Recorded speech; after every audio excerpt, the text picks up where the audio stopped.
may just be like a new NPC. Laura Mipson. Yes, NPC called Laura Mipson. Done. That is a better It's in there. NPC name than 99.9% of your NPC names. Whoa. All right, you don't want. Kate's asking for it tonight. You don't want to know what I just rolled there, Kate. Welcome back to Crit Happens Plays Echoes of the Past. As a recap of last session, we are in Craggleton and we had a lovely time. Julius and Flopsy went to a lovely Craggle pools. I don't know what they were, sort of lovely mystical area of water that was acted like liquid, but you could breathe underneath it. It was just a very cool and calming place, a very nice place in Craggleton. Lugus and Hugh claimed a path for themselves. It all sounds so exciting. And it was, if you were there and you watched it. Then they went to the casino. This is just sounding ridiculous what we did last session, but it was super fun. And we got to learn certain things about the Kraggles themselves. We got to experience a few more, and you guys got to experience also a little bit of sort of mind bendingness. We're not too sure what's going on there yet, but hopefully we'll find out soon. We've ended our session in the tavern within Craggleton, just about to take a long rest, which is where we will pick up from now. So you are currently all in the tavern. Just as you're about to take a long rest, is there anything anyone would like to do beforehand? The answer could be no, we want to take a long rest, but I just thought I'd give you the option. Let me sleep. Well, if there is nothing else for the night, I would like you all to go ahead and just roll me a straight D20. Uh-oh. Yeah, you should have done something before you went to sleep. Shit. 3. A 3? I'm gonna roll on the desk if that's okay with you. Yeah, you're good. And 8. A 5. Well, we're 17. already rolling low. Damn, Hugh, please protect me with your body. What did you roll there, Kate? Sorry? 5.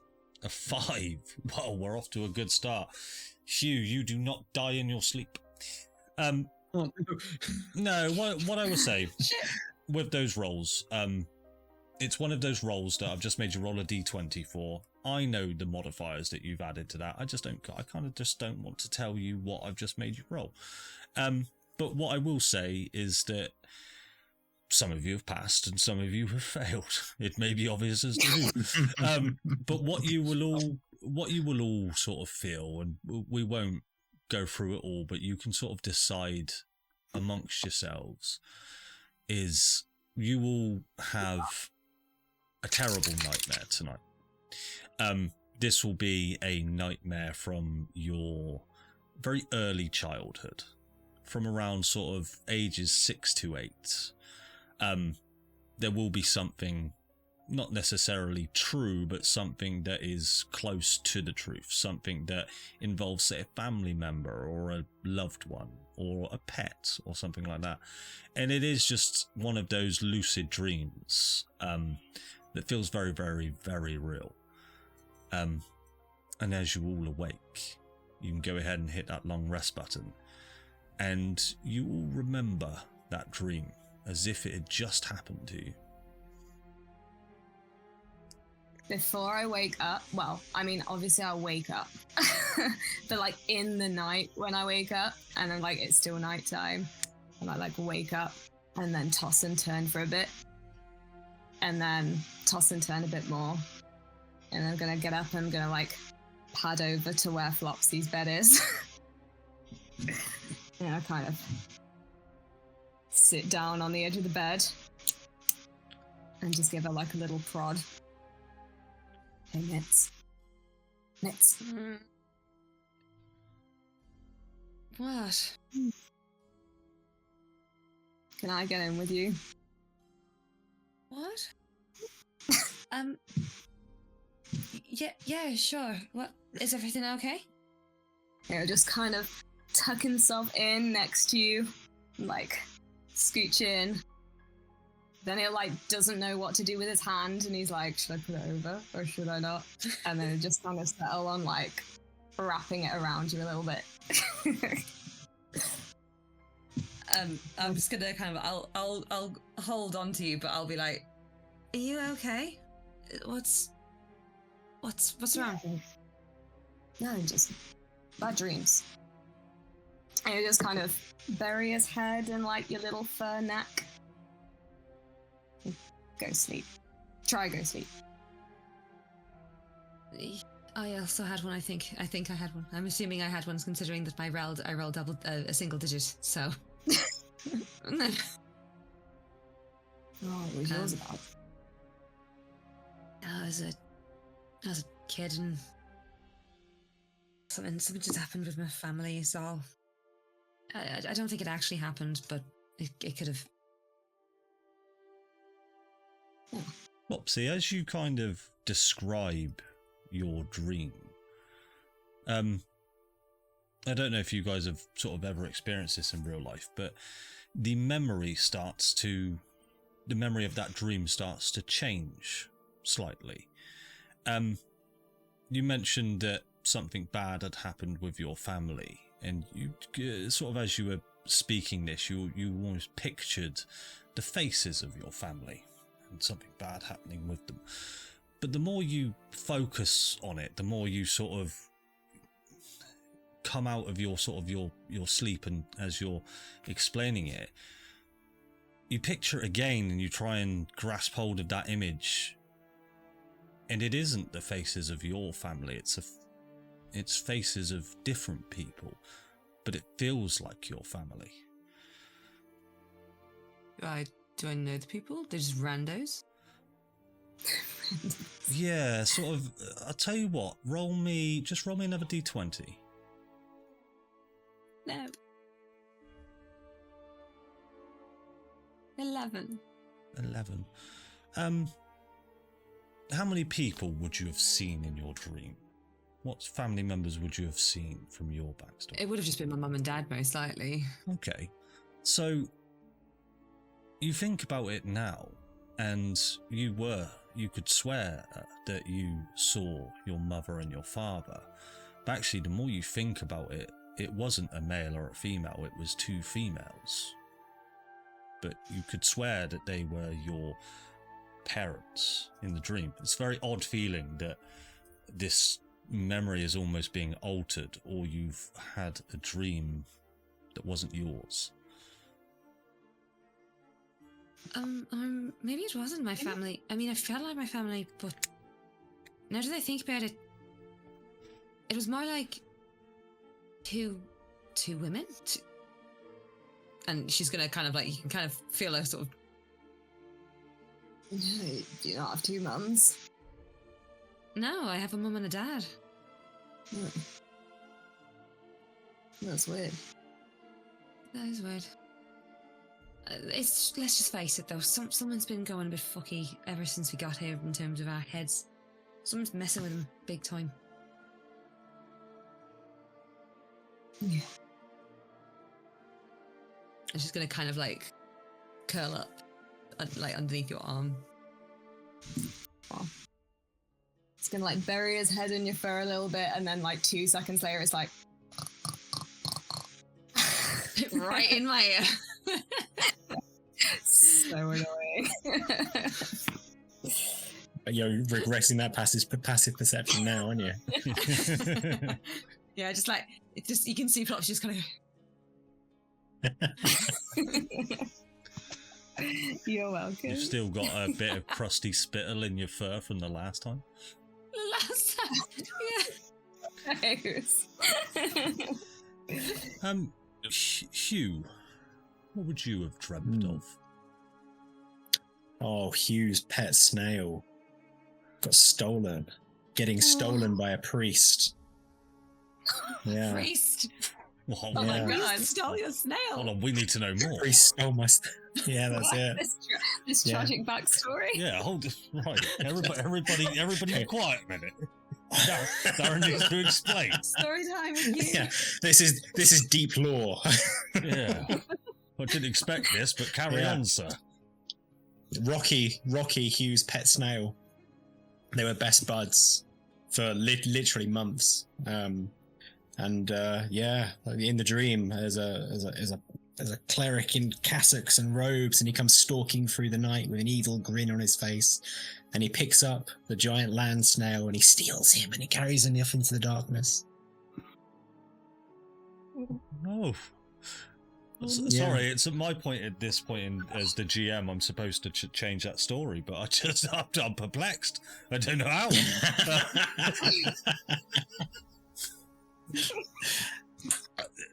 You asked. We're going to say that your dream stays as is, because okay, you do you, brother. Do you? There's so many things rattling through my head I can do with this. Lugus, what would you have dreamt of, Lugus? The Brushtail family barbecue. All 6 of them are there. Unfortunately, Magnus invited both his real family and his fake family, so there's been some argument. Rodrigo's meeting is sort of half siblings. It's very awkward. Both Magnus's wives are very aggressive. You did this. You did this. So, Lugus, in your dream, everything's black and white. Oh no. Julius, what would you have dreamt of?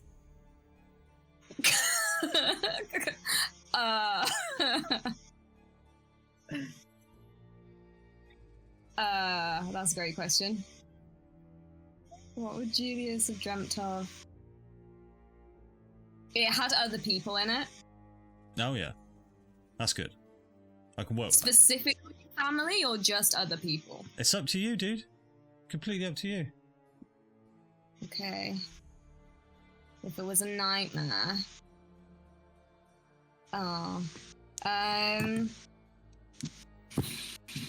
He has a bad dream about getting chased away from a pigsty. Okay. When he was kicked. And the more you think about this, and if you were to articulate this to Flopsy at the same time, you would realise that you were being chased. But you turn around and you see that you're being chased by 2 tabaxi. And you look down at your arms. You also appear to be a tabaxi in your dream. No! I don't want to be a furry! Join us. Join us. Join us. Join us. But yes, so you will decide on what you've dreamt. Hugh, dear me, I'm so sorry, my man, but you will wake up a bit sad, because I'm sad for you. This is a true story, by the way.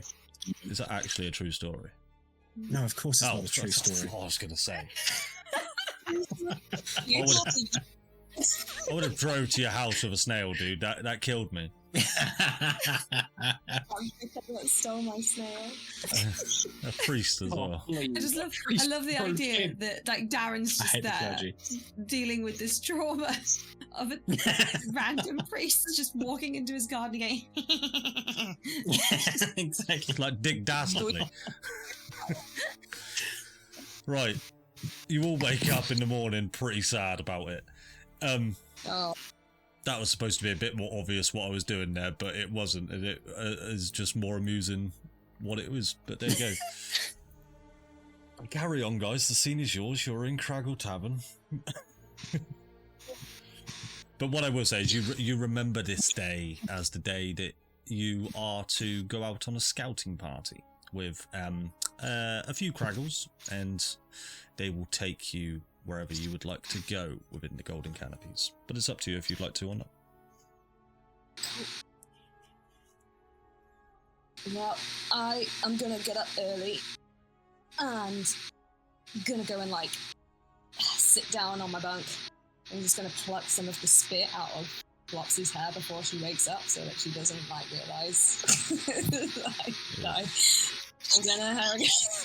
So this is canon now that Julius is like a horrible sleeper. I'm gonna go and like sit on my bunk, and I'm gonna get out some like ink and paper, and I'm just gonna like start writing some shit. Yeah.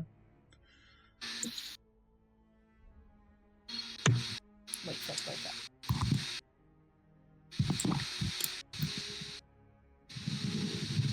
What's everybody else up to?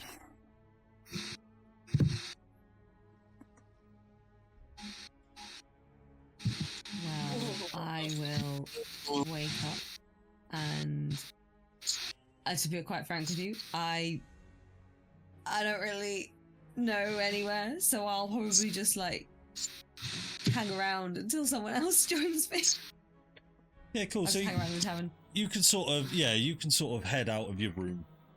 You can see that the tavern itself is quite bare of people now. There's sort of one small Kraggle with a stone pipe in his mouth, just sort of puffing on something just in the corner, and he appears to be holding a stone slab, but he appears to be reading. He's reading. He's reading the news rock. The news rock. It's just the one. Yeah, I will sort of like, when I do wake up, I will sort of like look around to see where Julius is, because obviously I will remember that he woke me up at some point. And then when he's not there, I will just pop my head in to. I'm in the room. We were sharing. Oh, you're still in the room. Yeah, I'm just sharing the room. Oh, okay, right. So yeah, I'll check the empty space next to me because I remember him being there, and then I'll see that he's busy writing. And I know that you don't interrupt Julius when he's writing. I'm doing that It's creative process. But yes, creative process. I've done it once before and it was lethal. It was traumatizing. So I will head back into the tavern, and I will see the Kraggle with his news tome and. Good morning to you too. I'm sorry. I thought you were busy. I didn't want to interrupt. It's okay. I'm just doing my diary. Did you sleep all right the second time? Yeah. Did you? Yeah, I did. Liar. No, I did. Well, I'm not going to lie. The rock. I'm going to point to the literal slab that we just slept on. That's not the most comfortable material to make a bed out of. Yeah. It was good though. How are you feeling after the weird, like, lesbian mom dream? Yeah, I don't know. Like the people, the women. my lesbian moms. Were they? They weren't necessarily your mothers. They were just two women. Were they? Were they Harengon, or were they human? Like, I mean, I'd hopefully notice that they weren't rabbits. Using your last D20 roll, one was a Harengon, one was a human.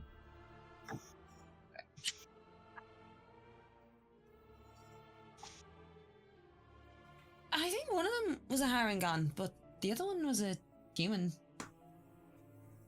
Yeah. You don't want to go mixing pairs like that too often, you know. You end up with some weird hybrid creatures. Human ears. I heard Lugus talking about once. That's fucking terrifying. You get the sense, Flopsy, as you think more on it, it was definitely a platonic relationship that these two were having. She said lesbian. Very, very distinctively, like your passive insight let you know that they were just friends. They had a BFF. I get the impression. BFF necklace. Yeah.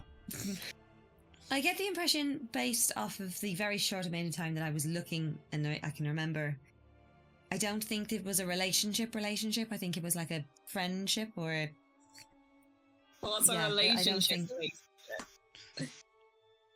You know, where you've got the they love each other, and you know, that kind of relation, like, you know, like the kind of...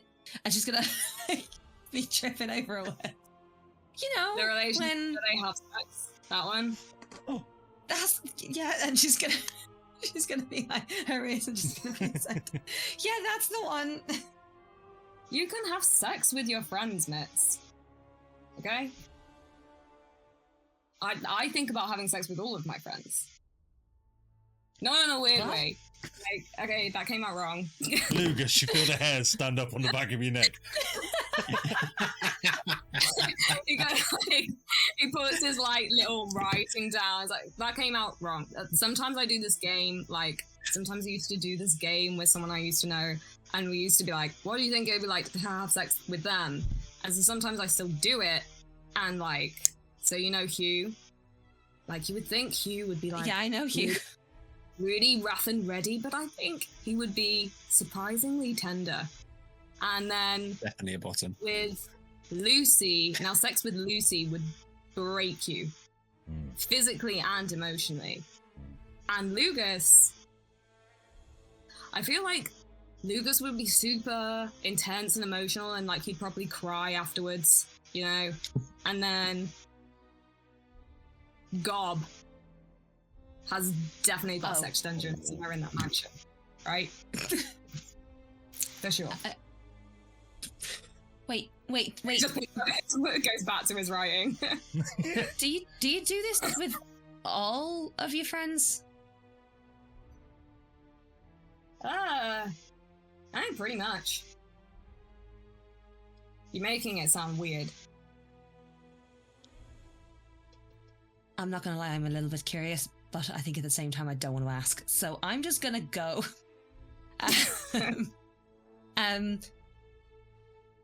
Yeah.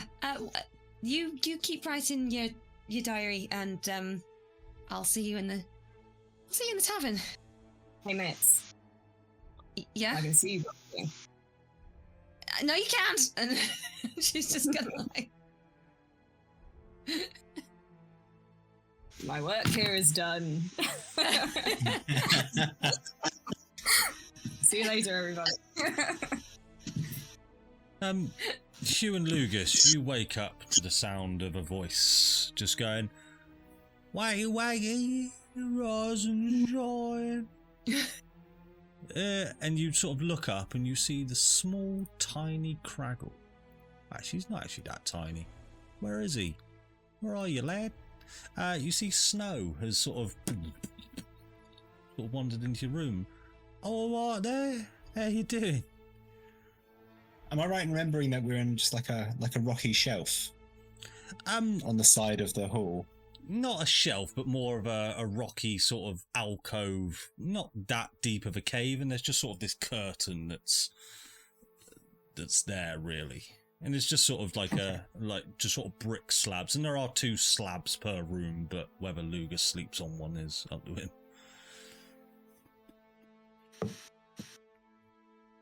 Snow! Hi, Snow! And Hugh is exceptionally jolly this morning, although you can see that he's got massively red eyes and his face is just streaked in tears. But, good morning, Snow! How are you?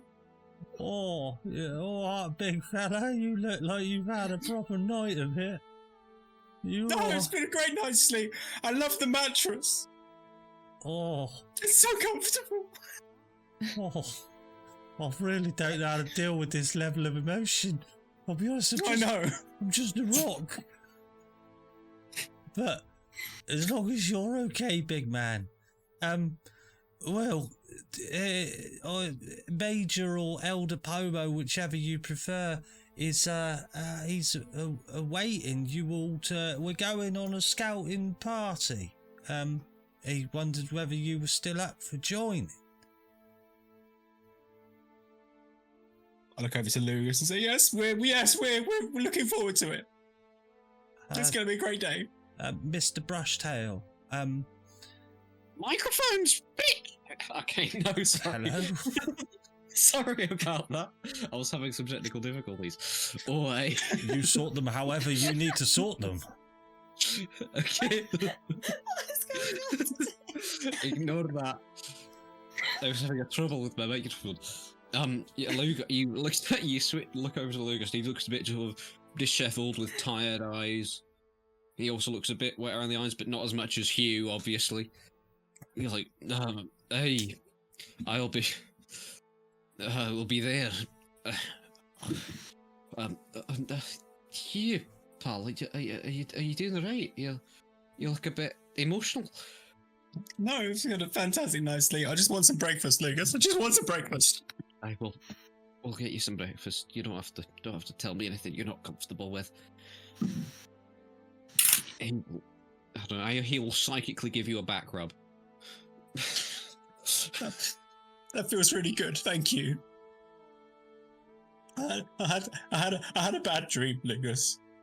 Oh, speak, child. I'm listening. The priest stole my snail. Oh, I'm so sorry for you. Oh, is there anything I can do? What was your snail's name? Rocky. Rocky. Oh, well, I think it was because of all the stone people that it's brought it back up. Oh, you. I feel for you. Right here, in my tiny squirrel heart. Thank you. How did you sleep? How did you sleep? Oh, I had this terribly awkward dream. An awkward dream? Indeed,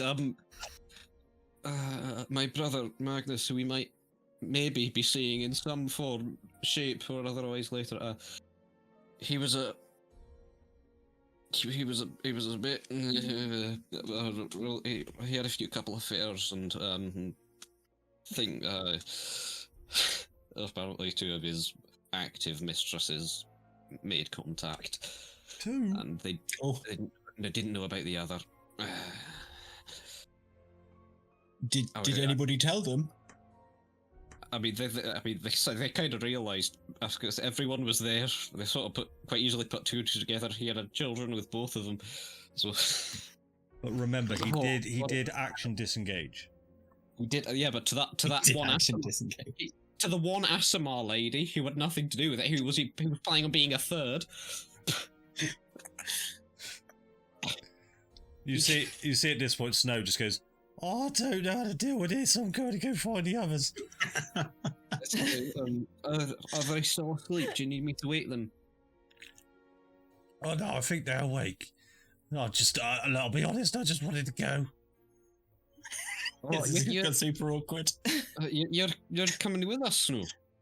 Yeah, I'll wait over there. Quite heavy footsteps for someone so small. No response. It's gone. Yeah. So I suppose Lugus, Julius and Flopsy, you're sort of entered into the tavern now, and you'll see Snow just sort of walk past you two, and he'll go, "I don't know what's happening with your friends, but they've got some baggage this morning. I'll tell you that. If now's not the right time to go for a scouting party, we can wait.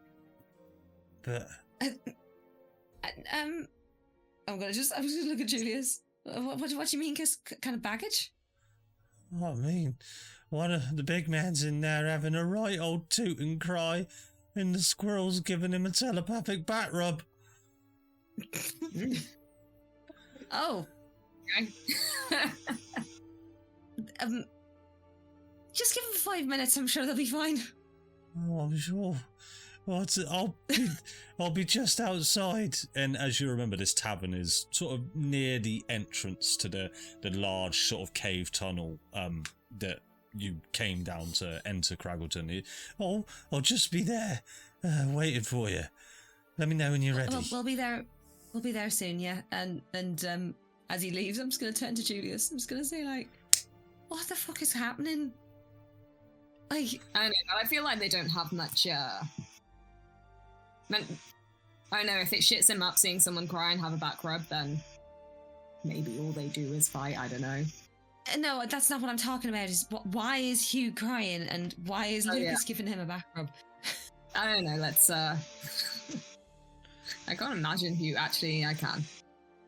Yeah. Okay, let's go see what's wrong. Yeah, we're gonna go head over to their room. It's very awkward. Lugus is there. It's transitioned into an actual back rub. There's two mage Yeah, hands. Just I'm using. Yeah. I've got because I'm quite small. I've got one mage hand giving like a shoulder rub, and I'm using my climbing speed up and down his back. Nice. Hey. That sounds Oh. pretty mint. Okay. I know. Good morning. He's not going to take anything from you ever again. I can promise you that. You haven't seen any priests around. I mean, please don't think about my profession. Just ignore my profession for any moment. I mean, you're not really a priest, though. You're more of an employee, right? Oh, that. Yeah, let's go with that. I'm an office worker of the gods. That's. What's the matter? We had bad dreams. His was particularly Visceral. yes. It was quite. It's very took a heavy toll on him that, and he's surrounded by all these rocks isn't helping for him. I'm just trying to get his mind off the situation. Okay. Wait, so you how two are you had two? bad dreams as well? Well, we also had bad dreams yesterday, last night.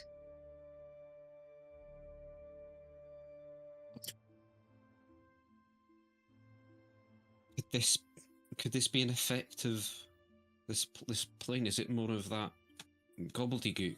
Don't worry, you. Well, I'm just wondering because I don't know the precise stuff that Julius. Julius, what did you dream about?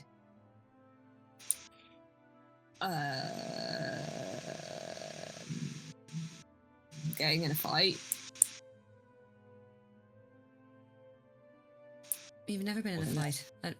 Well, not that. We've I've been in been lots of many fights. fights. Yeah, but not one that you've started. Was it with the ex-boyfriend, the ex? It was. Yes, it was with one of my thousands of exes. That sucks. Yeah. It was a shit dream, okay? Let's just all clarify that we all had a bad dream. And We all had shit dreams. I mean, this place is But- tricky though, right? Yeah, but it's just like I don't know. I thought it was my family, but now it's not my family, and I'm a bit confused. Like I could have sworn it was my mum and my dad, my mom and pa, but it's ended up being two very clearly platonic. you've never been more Women. sure of something in your life.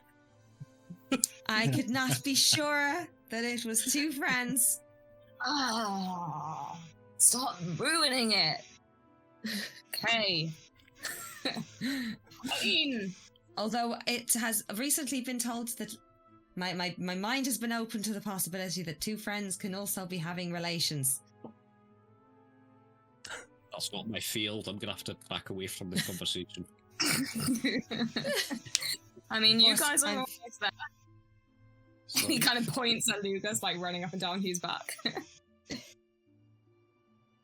This is as close to comfort as I can be. I'm very small. He's got magic paws.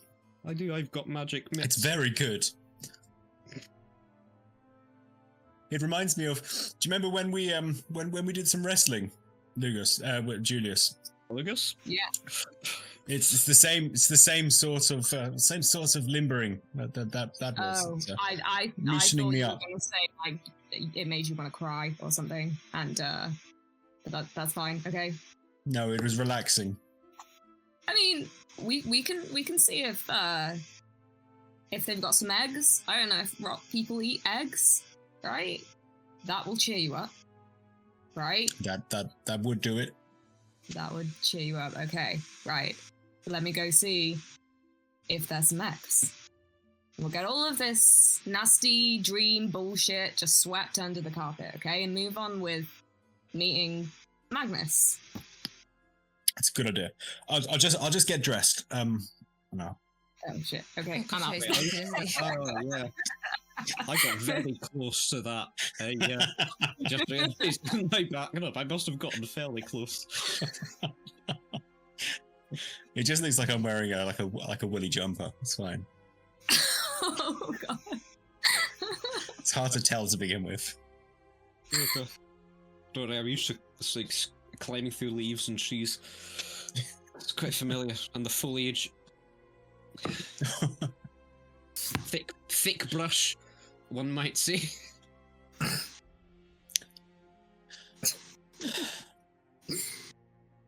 To the eggs then. Hey. Oh no, because of. I was talk to my best friend again. You would like to haggle with a Kraggle, yes? Oh, not again. Yeah. Yes, please. I would love to. As you approach the bar, it seems empty at first. Oh. But then this Kraggle just goes.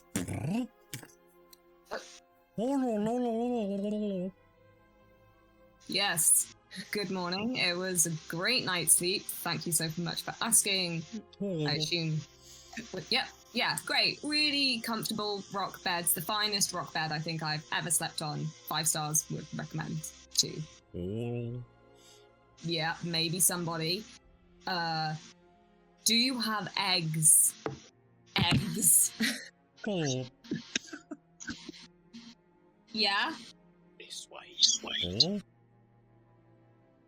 Yeah. Can I have lots of eggs? Please. Doing a dance. I don't think he looks happy. His face doesn't have any expression. Yeah? Yes? Crying out loud. I'll go and ask my dad for money again. Wait. I'm so poor. Hang on, I can somehow. You gave me all your money. Well, no, I have no money now, and I spent some fuse. Wow, guys. I'll just do 1 silver. 2, 3. 3. Yeah. Okay, great. Okay. Lots. Yeah. Yeah. And this, Okay. you'll see this Kraggle just turns around and fetches this large sort of witch's cauldron type thing and just fills it full of liquid, and he hands it to you, and it's just like the last ones you've seen. And he hands you that. Fuck it, that'll do for me. Anyway, great. Thanks very much. Okay. Waddle back to wherever the others are. Oh, I see that you got your eggs then. Yeah, they own. I tried really hard. Right? Okay. What is the closest thing they have here, like egg smoothie? I mean, maybe And if you at think that, of it, I'll it might. Take a handful.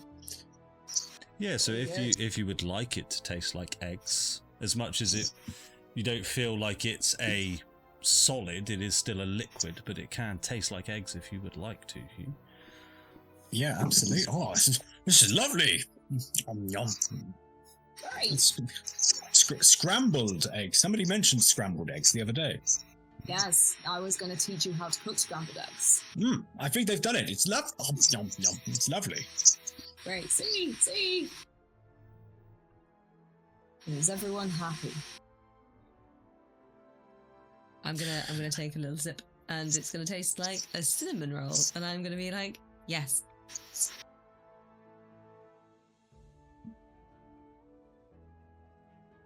You okay there, Lugus? You want some? Yeah, I'm gonna. I'll float down to the edge of the bowl, lap up a bit, and projecting across the room, flap.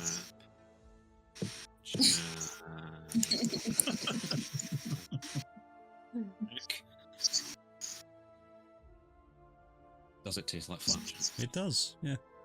Nice. Yeah.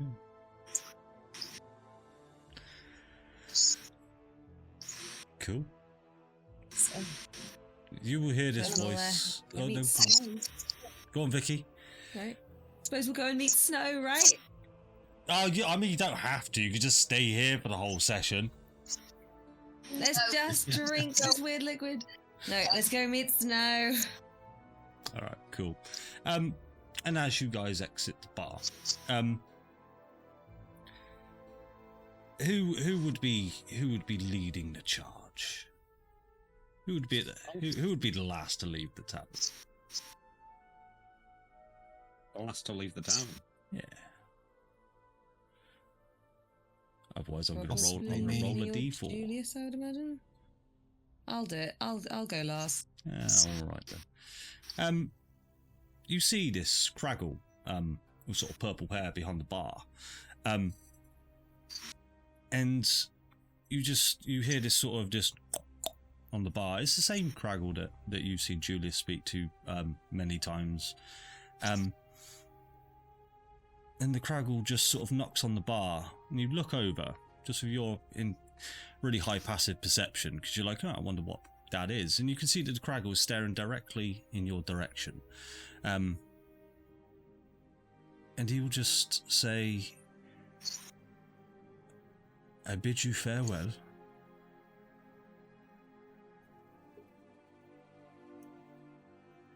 Make sure, do you remember?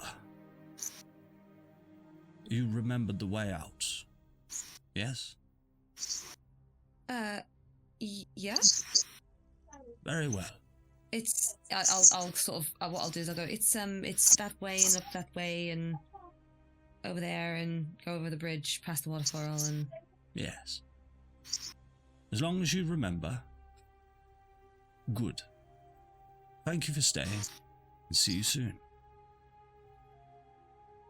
Have you always been able to talk? Yes, of course. Good for you. Good for you. Thank you. Thank you for the stay. It was most delightful. And she's just gonna kind of like not really know what to do, so she just leaves and joins up with the others. And then we'll find Julius. She'll catch up with Julius. Julius, you know that Kraggle that you got that from? You know that. oh yeah, my friend. You know that he could only speak gibberish for ages. Yeah. He was one of the single most eloquent speakers that we've heard the entire time we've been here. He just wished us good luck and farewell. Sure. No. He did! I believe you. Cool. And as you guys continue on, you will see Snow and a couple of other people that you haven't quite seen before. I will show you. You will see this Kraggle right here. You will see these three figures. There's Snow, Muck, and one unnamed one that I never named. And you will see this Kraggle right here. And they're all waiting for you. Oh, look, his little pantaloons. I can. And you'll see Snow will say, right, so we're fixing the head out. We're going to try and go all the way up to Yggdrasil this time.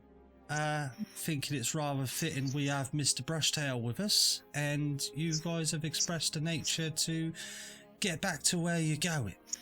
So, we've never been there before, but we know where it is. So, all says be on your toes. Yeah, let us know if you would like to do anything before we head out. This here is Muck. I think you've met him before. Oh yeah, you beat him up and that was great. Muck will just go, yeah, it was a good fight. This is Titus. The Kraggle with sort of the spy glasses and very tall, sort of 6'7" Kraggle, and he's almost looks like a bit of a pear. And then this is Callach. He doesn't speak all too much. don't stare directly at him, but really good in a fight. We're a good team. We're a good team. And if you'll have us, we can escort you across these plains. I think we'd love to have you, Hugh says as he stares directly. Are you sure you're in the mental state to be doing this, Hugh? You'll see Callum. I'll be fine. He sort of just starts to shake, and you hear his rocks just go. He doesn't like it. He's feeling very uncomfortable. Where we were? Are we meeting up with Magnus at some point, guys, fellas, girls? Magnus. I mean, he's currently out there on a scout. He doesn't come back to Craggleton too much, but I'm sure he knows where we are. We'll do our best to bump into him. That would be most appreciative. I've been meaning to check in. It's been a while since our last talk, at least for him. Look, I think I might know where he is. He spends a lot of time in a certain place. It's on the way. We can go there first. If he's going to be anywhere, that's where he'll be. Great, that's great, right? Yeah, perfect. Thank you, Snow. Is it far? It's quite the distance. We'll be able to get there probably before nightfall. Time works a little bit differently here than the material plane. I'm sorry. I don't really know how to express time as you guys would. It'll hurt your feet if that's any different. Make sure you're wearing good shoes. I float. That usually helps me. I don't have shoes.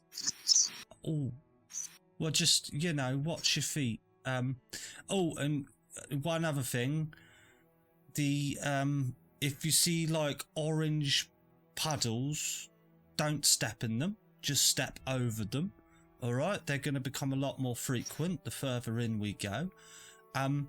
If you hear sort of like a metallic grinding noise, beeps of any kind, something that just isn't the sound of a Kraggle like walking, stay still and hide and don't make a noise. It tends to work best.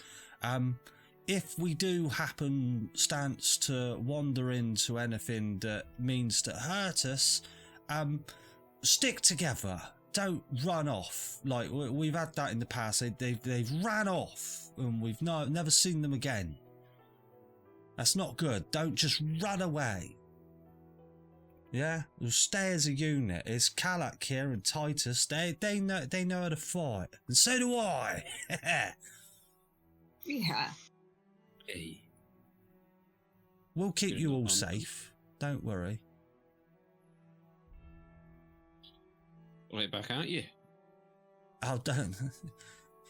No offence, Mr. Lugus, but we'll be doing the protecting. You guys just offer an easy ride.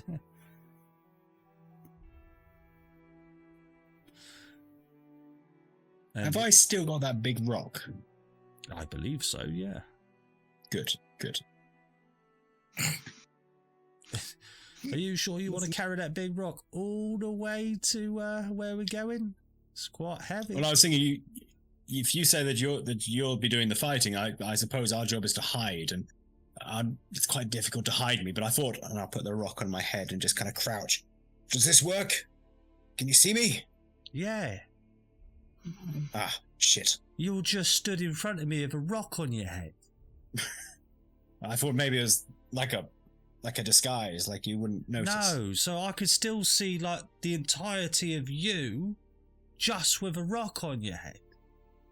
I'm not very good at hiding, so I'll do my best. Tell. But I mean, You could probably hide under the rock. Yeah. I'll drop the rock on Lugus. Splat. Would literally kill him outright.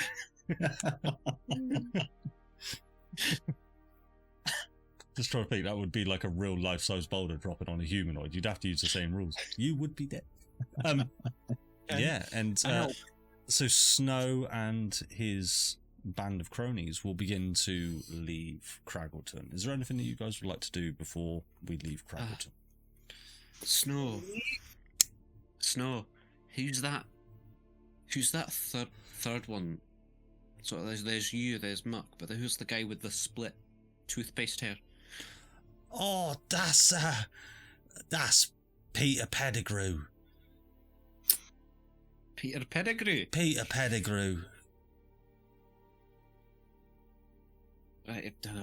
What's his specialty? How's he assisting on this mission? He's quite good at magic tricks. Mate, I'd introduce him to Hugh. He's a massive fan. Yeah. I'll be honest, he was just in the picture. I never even gave him a name. Oh no, actually, I'll tell you what, I got his name wrong. His name's Lorem Ipsum. Oh! Yeah. He's a lovely chap. Yeah. Says a lot of waffle. No, I'll be sure to indulge in his waffle later. Cool. That sounds a bit like a euphemism. So, as you guys leave Craggleton, you come up to the surface of the Golden Canopies and you once again greeted by the smoggy air. You can sort of, as a reminder, sort of the feeling hits you instantly. You feel all this like metallic copper taste in your mouth. And you look around and it's just this almost desolate, oily, dusty landscape for miles and miles.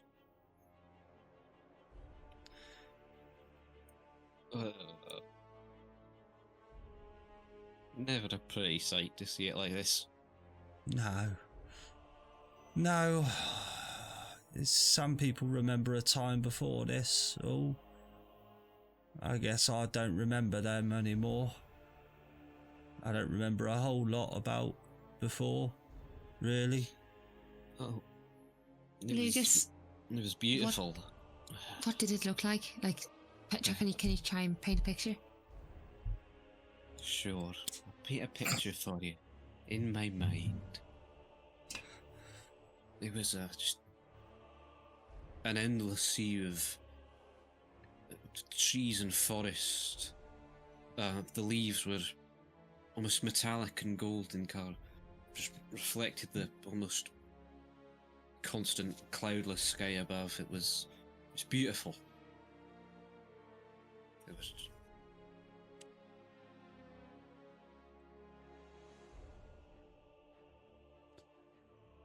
Right. So. Well, perhaps we can make it like that again. I'd love to restore it. I think I can kind of recognise the lay of the land where we are. But back in my day, this place would have been buried.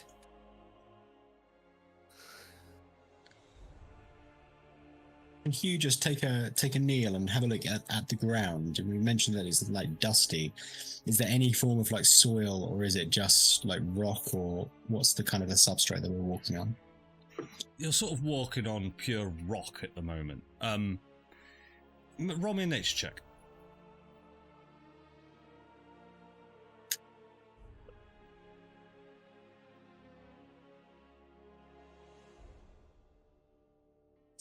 Twenty. 20. It almost feels like you're walking over sort of almost like a sea of obsidian.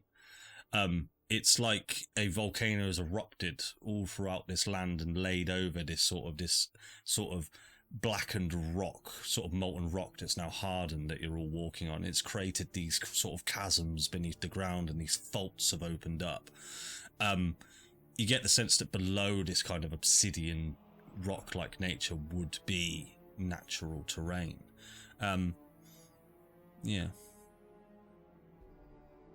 Lugus, I promise you, we'll do everything we can. We can fix this. I felt there's still living things here. It's not all gone. Yeah. But we know that already, don't we? Because this it isn't all this. There's still some forest, right? I think you said that. There is Somewhere there's beyond Yggdrasil. It gets a little bit better, but up until that point, it's a lot like this.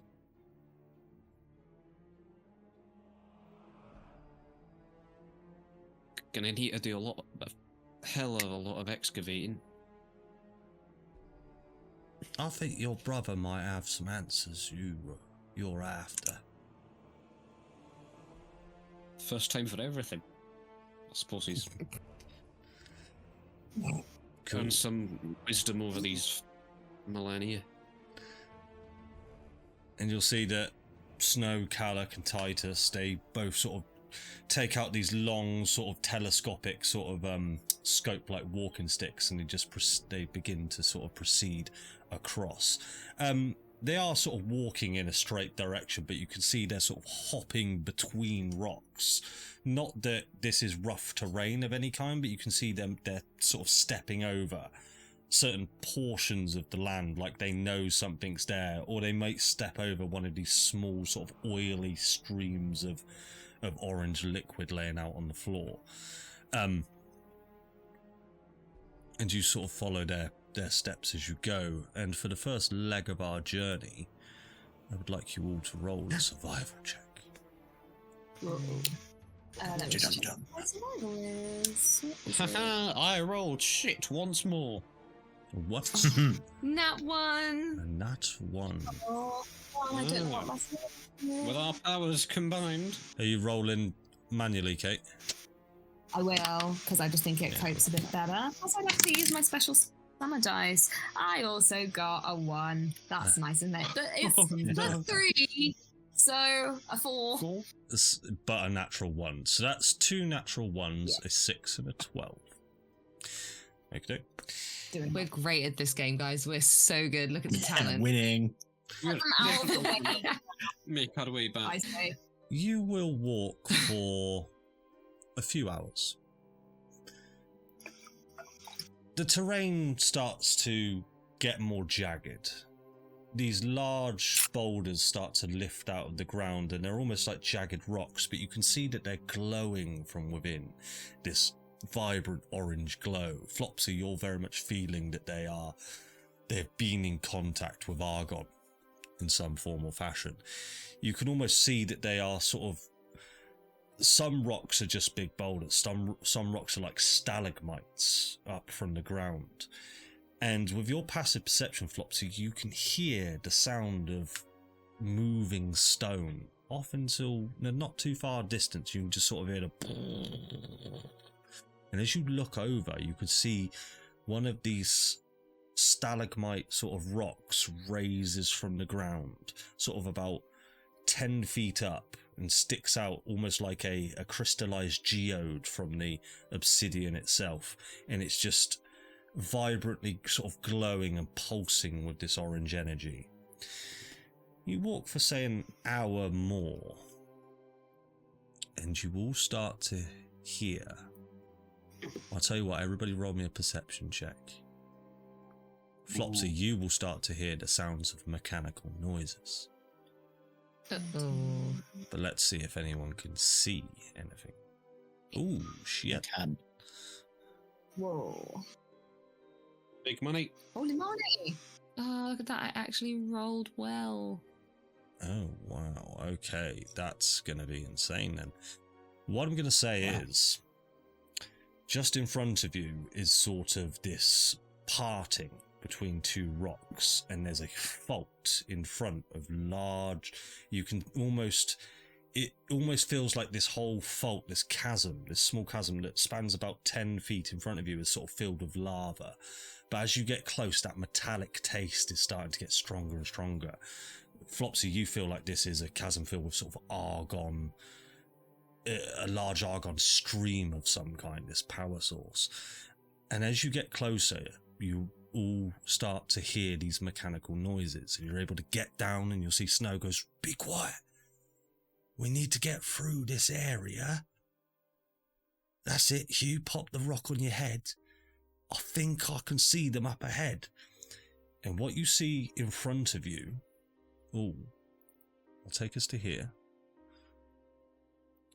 is 4 humanoid-like creatures that appear to be warforged in nature, robotic-like. They've got... I'll share your picture, actually, which would be even better. You will see one of these. He looks happy and approachable. And one of these. And you will see 2 of each. But they do not seem to have noticed you with your amazing perception checks. And the game is currently paused, but is there anything that you guys would like to do during this sort of loose initiative? Or would you like to try and find another way? What are they doing? Are they just standing? They appear to just be stood there. They don't appear to be doing anything in particular. They do just... You can sort of hear them making noises like one of their limbs is moving slightly. And they're almost just twitching. They're almost... Not that you know a lot about Warforged, but they're almost in standby mode, but keeping themselves... They're just sort of moving in very small increments. Keep themselves from maybe seizing up.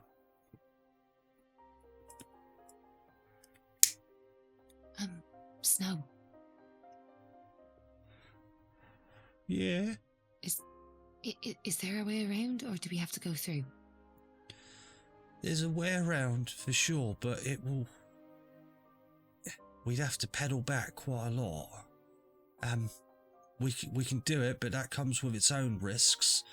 The quickest way is forward. Now, what you're seeing in front of you, we call them the hoop-de-loops. They're strong, but they're not that strong. From what I can see, there's only 4 of them. There's 8 of us. So we can potentially kill these hoopa-doopas and then be done, right? Hoopa-doopas, I like that name even better. Yeah. I mean, just be careful. They are tricky, and one of the problems is if we don't kill them quick enough, they're kind of like a hive mind. When one of them sort of goes down, the rest of them know about it.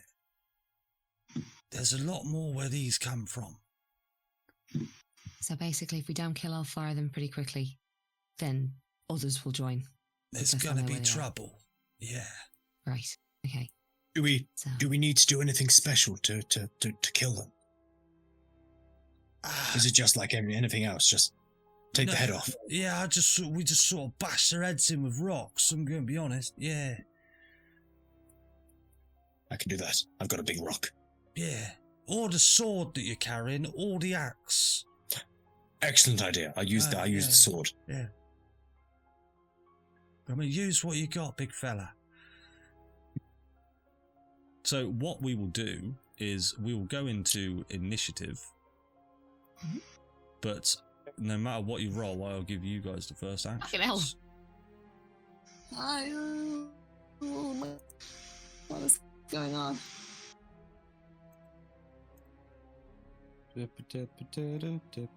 By the way, Andy, I am focusing on the life one. I have been since the beginning of the day. No worries at all. Just missing your initiative, Flops. Oh, sorry. Sorry. You better be. Is that rounded with my dice? Cool. We will go into initiative then, and what I will do is I will skip the enemy's turns when it comes to their go. So, Flopsy, it is over to you with Hugh on deck. Right. Okay. So, let's all kind of like, I don't know, like just concentrate on one enemy at a time. Yeah. So let's just go ham on it. Wait, didn't Snow say that when they defeated it goes out. So shouldn't we like get them all roughly low and then one after the other? Not quite like that. It's more. We need to deactivate them before they're able to send out their almost distress signal. They'll start to initiate that signal when they feel threatened. So there's only a finite amount of time before they would be able to get that signal out. So once they've detected us, smash their heads in as quickly as possible. On Okay, it. right.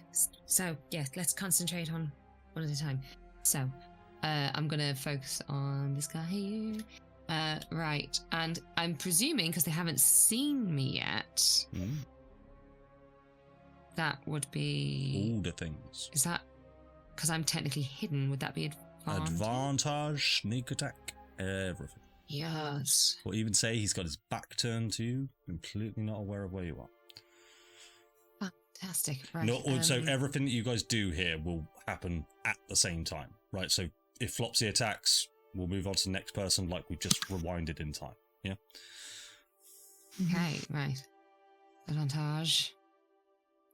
That'll hit. Advantage. Dirty 20. A dirty 20. Right. Dirty 20. 20. No. Excellent. Which one was this to? Was this one right here? This guy right there. Okie dokie. And then sneak attack.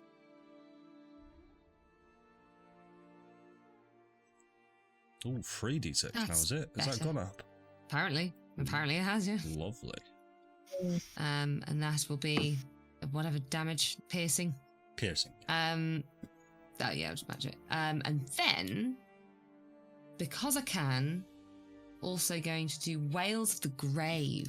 Ooh. And that I'm going to. Which one will you do now? I'm going to aim for this guy behind him. Yep. Oh,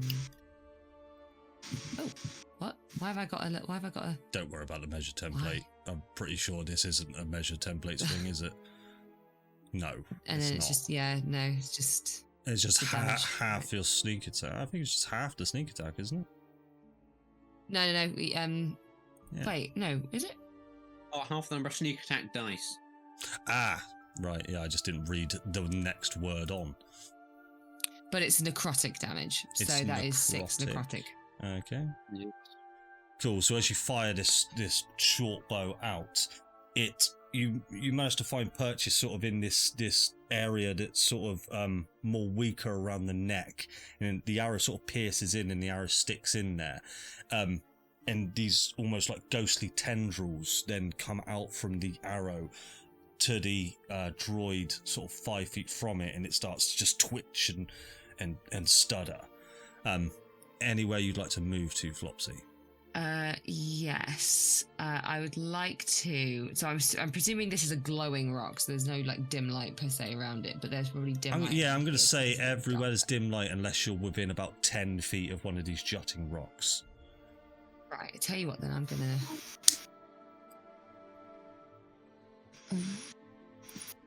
Use my bonus action yet either, so I can actually just move over there. I'm gonna get up onto this ledge here. I'm assuming it looks like I can get up at the top. Yeah. And I'm gonna bonus action. Ooh, actually, no. I tell you what. I can. If I go here. Yeah, I'm gonna go over here. My 30 feet, and then I'm gonna bonus action hide, because I'm going to presume that there's like a lip of a cliff. Yep, you don't even need to roll for that. You are hidden. Yeah, so, yeah. Fantastic. We will move on to Hugh of Lugus on deck. You will. He'll do that thing where he kind of blows air into his thumb and just gets a little bit furrier, and he'll shift. Da-da. Cool. Why are you rolling? Yeah. Why is it rolling? It's your temporary hit points, Sue. Oh yeah, of course, yeah. Sorry. Then I will. So either side here, this is like these two areas are raised. Is that right? They are raised. Yeah, you'd have a harder time getting up onto this rock. Yeah, I'm not getting up anywhere. I'm just going to go to here and yell obscenities their way. Okay. Is there anything specific that you would like to yell? Yeah, stupid metal faces, come here! What I'll say is, you're doing that because you run out of movement. Yeah. If you would like to sprint straight up into 5 feet, because this is loose initiative. No, I want to. If that's kind of like a funnel, I want to be where the funnel is. Okay. Yeah. Do you want to hold an action? Anything like that? Yes, I will. I'll hold an attack with my sword. Cool. In case they try and in case they come into range. Awesome. Lugus, over to you. Okay. Let's check if I got any new fancy spells. No. Okay then. Lugus, over to you. Is it within? I mean, you've got Eldritch Blast. What else does a warlock need, buddy? I was checking if I could do a thing with Spirit Shroud. Fortunately, that's shorter range than what I'm comfortable with. Yes, I'm going to surprise everyone an Eldritch Blast. No way. And I will maneuver myself better angle, and I will fire them off at the same one. Flopsy stab. Yep. Yes. Indubitably. Eldritch Indubitably. Blast. Is this also an advantage because I've come out of hiding? Range spell attack. Yeah, you certainly can. Just the first one, I imagine. God, that's a cool effect, isn't it? That'll hit. That's good.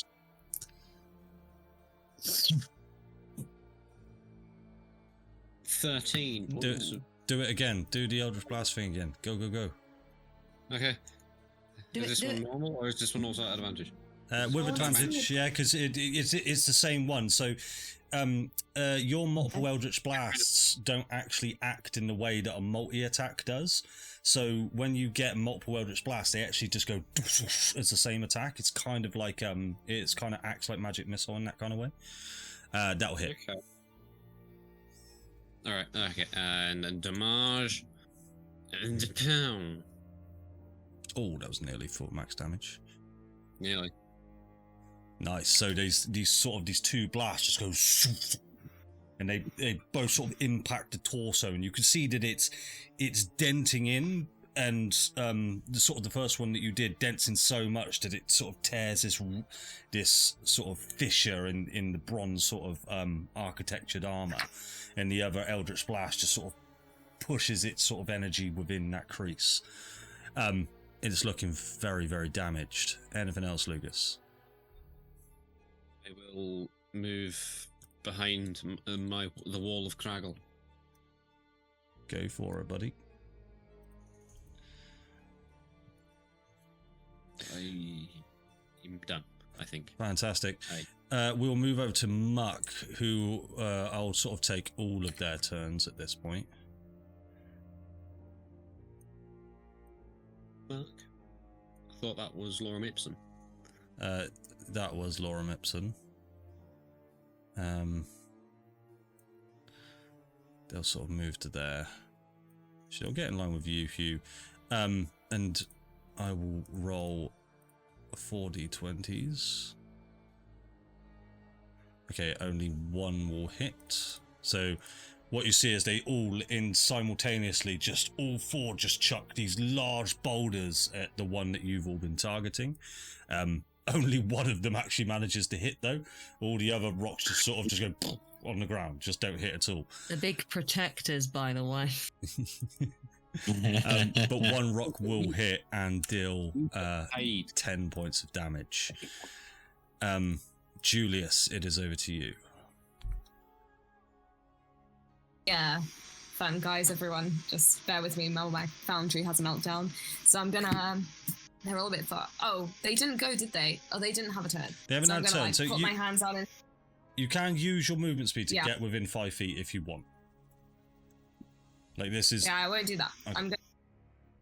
I'm gonna put my hands out in front of me, drag them apart, and then 4 other Juliuses appear. Wait, how many? Might be 3 of them. 3. However many. Casting mirror image. Yeah. And then I'm gonna run. I cannot see that. Measure template, what it says. The writing is so tiny. What do you want? 5 feet. 25. 5 5 feet. You can move 5 feet more, I That's believe. 20. Huh? I have more than 5 feet, baby. But where do I want to go? I don't Yeah, you necessarily are. want to be. I've put your mirror image on for you. Thank you. Just gonna move up to that for now. And Oh no, that that's effect is gonna be- horrible. Oh god. Oh god. Okay, I'm just gonna stay there for now. Okie dokie. Right, so we will move on to Flopsy. It is your turn. You now see that the Argon droids just all sort of just go.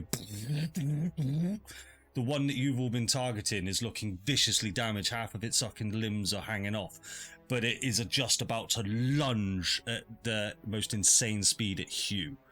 And the rest of them are all just sort of beginning to just come alive and become massively aggressive. Right. Out of interest, how many hours has it been since we woke up? About 3.5 hours. Making a note. Right. I'm going to bonus action focus on the Shard of Death. Mm-hmm. And then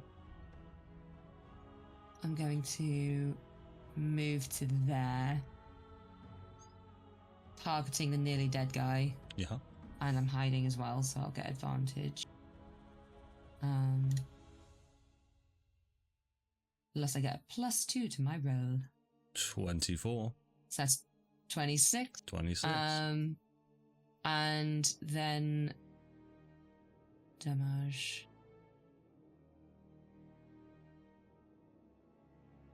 That's actually 10 damage because the death gives +2 to damage rolls as well. Okie doke. Please describe how you take down that. Wait, I haven't done my sneak attack damage. Let me do my sneak attack. Sorry. 15. Yeah, so I will kind of focus on the Shard of Death in front and anyone that would be anywhere nearby would see my eyes just kind of like glint orange whilst I do it and I change. And then as I'll kind of like sneak run over to the side of the rock and just kind of like peeking out, just knock an arrow and it will fly straight into its eye, or the side of its head probably because it's looking at you. And it basically what you'll see is an arrow flying from what seems to be pretty much nowhere, and as it just like sticks through the head like one of those joke arrows that you have. Yeah. And it will kind of like fall to the floor. Now, the other thing that the Death Shard says that I can do is I can consume a creature's essence. You can, but you will need to be within 5 feet. I don't know if it says that. It doesn't. Okay, but yeah, so you need to be within 5 feet, but you don't need to do it as you kill someone. So feel free to. Oh, okay. So as long as I remember that it's there, Yeah. right? Cool. You loot them by sucking them up. Give him a flat later. So yeah, you see as this droid just starts to go, it just falls to his knees and just crumples in this husk of metal on the floor. And any sort of life that it had is now extinguished. Anything else, Flopsy? I can't. I've used my bonus action. I've used my action. I don't want to use another Wells for the Grave yet, so I'm gonna pop myself. How far did I go? 20. So I'm gonna pop myself back 10 feet. Cool. So you won't be hidden, but you are technically sort of, if they were to try and range attack you, within half cover there. Yeah? Yeah. Cool. Initiative count 21. So this one will go first. He will make his way over to here and straight up attack you, Hugh. Can I take my held action? Oh, yes, you certainly can. Go ahead and do that for me first.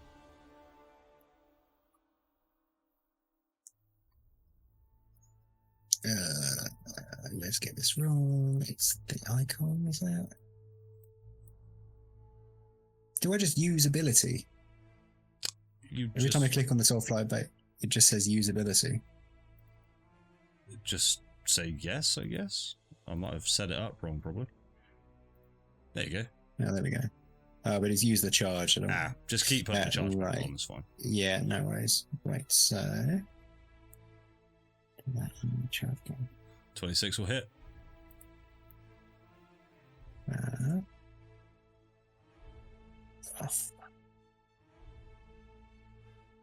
13 points of damage. 13 damage.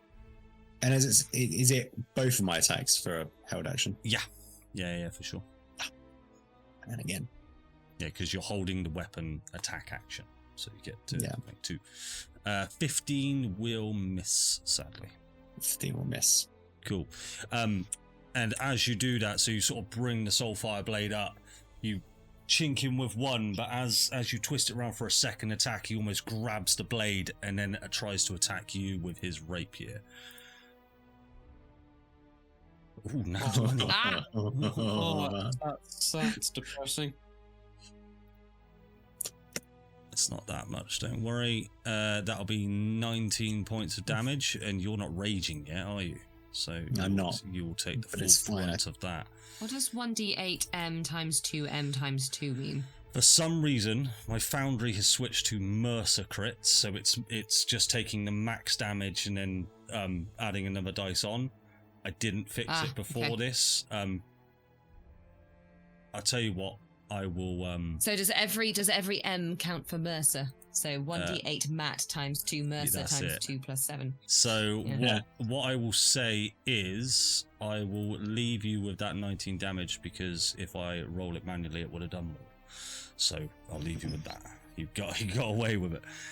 But I will fix that, because I don't just want to change us to Mercer crits in the middle of a campaign. I was just interested by the weird algebra that it seemed to be doing.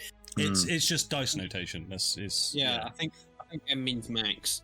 Yeah, very much that. So, it is now past initiative count 20. Flopsy, I would like you to make a wisdom saving throw, please. No, the pervert I'm not very good return. at those. The ephemeral pervert. I fail miserably. You're getting perved on. No, not your dignity. You will take Christ, that's a lot of shame. This hasn't come from the Argon bot. This has come from a very unknown source, but you feel this static in your brain just go, and it hurts. It hurts a lot, and you will take 10 points of psychic damage. And this 10 word, points of psychic damage. This word will enter your mind of remember. That'll be all. Or should I say, remember in more of a female voice? Oh. I can't do a female. Remember. I thought you were trying to recreate Gobbledygook Barman. Who? I don't know. But that'll be. Oh no, it is this guy's turn. Sorry. He will run to 10 feet here, and he will. You lucky son of a bitch.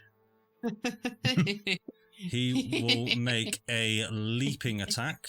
So he will. You'll see him walk up to the 2 Kraggles in front and just by you, Hugh, and he will just spring off of his feet, and he will land down. And he will take a. What I will do is I'll just do this manually. So Julius, that'll miss you. This will be on Muck. That'll hit Muck. And that'll miss Snow. So that'll be 10 points of damage to Muck.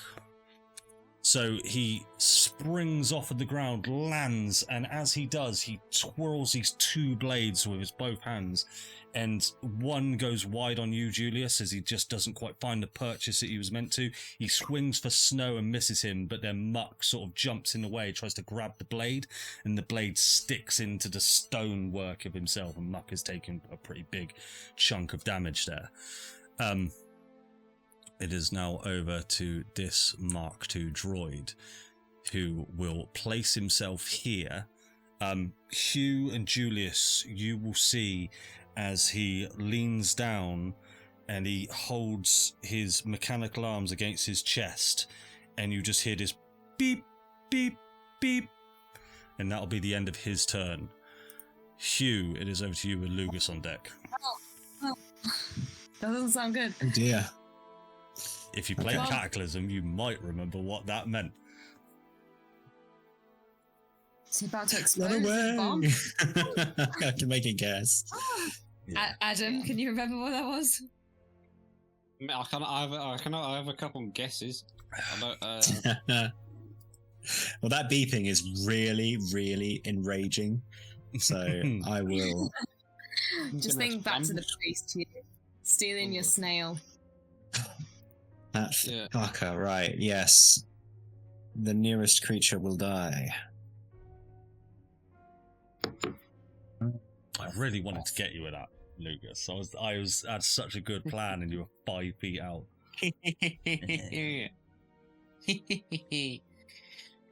That will So miss. 17 to hit. That will just miss, as it will just go wide. He'll sort of duck it, No problem. I will do it again. and that one will hit. But 21's a hit. Yep. Right. So I did the damage wrong last time because I was supposed to be doing it versatile. Oh yes, So definitely, damage. definitely do it versatile.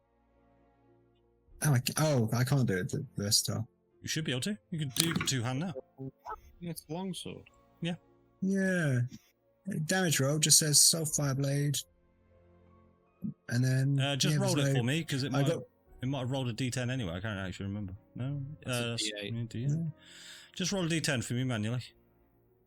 Mhm. Let me go in and update your Soulfire Blade.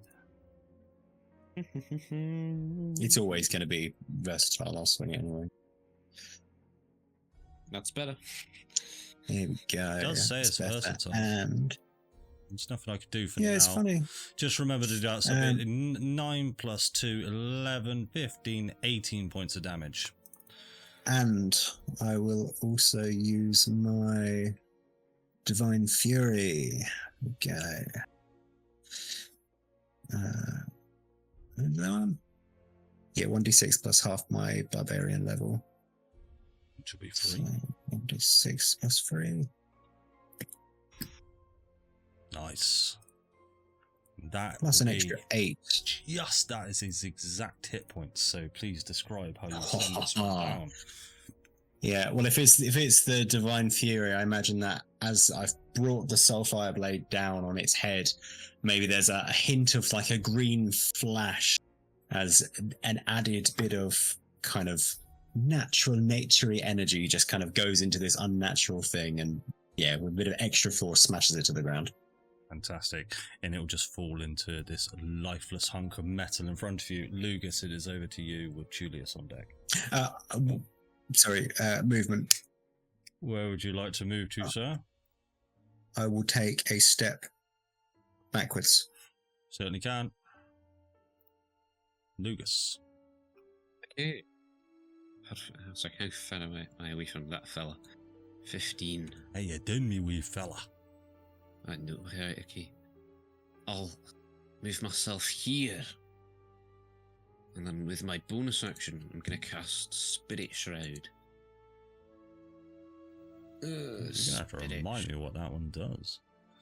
But I know a sort of 10-foot aura around me, which will give me extra damage on things. Cool. Cast. Yeah, that should. It's supposed to be a 10-feet aura, but. Okay. And then I will use.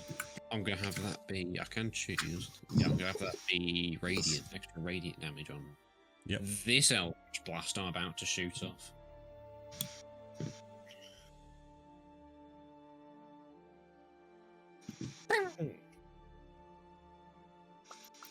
Boom. Boom. 17 will miss. Boom. No.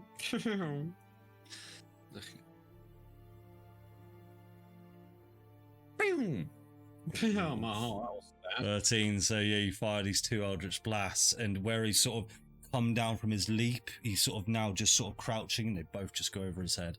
Yeah. I just imagine it started off really cool, but like harnessing some divine energy, some like rainbow gold dust glitters 10 feet in the air around me. Cool. And then I just shoot one up, one down. Hit the floor of the... That's it. Bonus action and movement left, buddy. I used my bonus action to cast Spirit You Shroud. did. Any movement? I mean, I think it does benefit. Also, I'm going to have to read more Spirit Shroud because it might benefit any creature of your choice.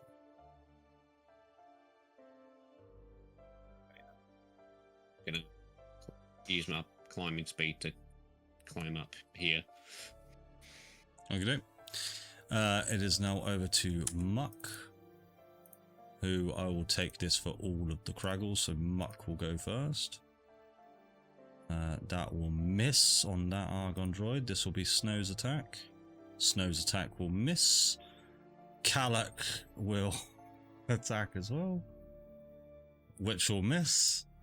I'm And gonna stay here to protect us. Titus will hit. So let me just go ahead and actually do that one properly. So don't worry about this attack roll. He will just do his damage. Hit many hard. Yeah, so oh my golly, he hits hard. I forgot Titus did that.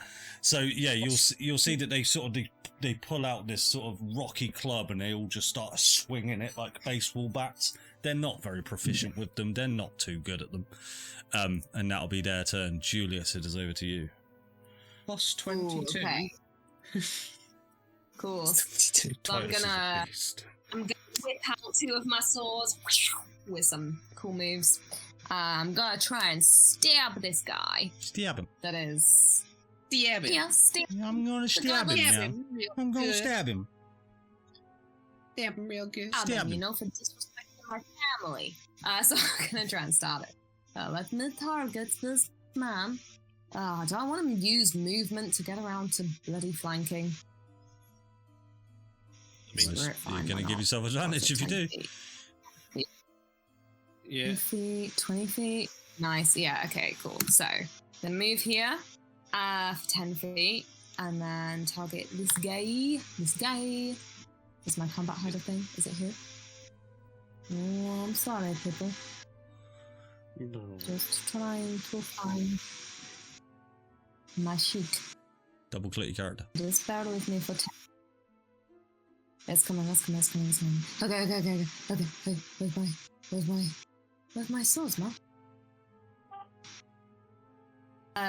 With advantage. That's gonna hit. It hits. Great. Oh, I should see that cool So stuff. let's do damage to this guy. Slow snack. And has it rolled the damage? Yep, Oh, it's 10 just been points of very damage. slow. Cool. And then I'll make it yeah, why not? I'll spend a bardic to make it a no, I won't yet. Yeah, no, I will. I'll use the defensive flourish, so I add an extra d8, right? I believe so. 1 more d8 of damage on top of the 10. So an extra 3, wow. But it also adds 3 to my AC until the end of my next turn. Which is very good. How rough does this guy in front of us look? Not too rough. It's doing okay. Not too bad. Not too bad. Okay, It's then taking I some guess hits. I'll just I'll stay on him then. So I'll use another attack with advantage. Which is the same one. Is there any feeling left? Mm. 18 will hit. Only just. Because I knew you were going to do one. Just. Ooh. Can I spend another bardic in the same turn? You certainly can, but you can't stack your Yeah. defensive flourishes. No. Okay, so I'll just do another D8 then, and hope that I roll more than a 3. Well, yeah, That but would be great. which flourish Oh, will you use though? The defensive one. Sorry. Yeah, okay, but yeah, you Just won't like you won't get the AC benefit unless it is better. If that makes sense. Yeah, no, that's fine. So it is better because it's a 6, so I Okay. get a +6, So right? yes, And then- your AC will be 22. It doesn't stack with the previous one. Cool. Right, and he takes. Oh, sorry, I didn't roll the damage on the second attack. Sorry. You didn't. Okay, so let me roll the damage there. No. So he gets 6 plus the 8. And then I'm going to use my bonus action to do 2-hand fighting. Yeah. I stab him again. So just roll your D20 plus 7. D20 plus 7. D20. Hold on.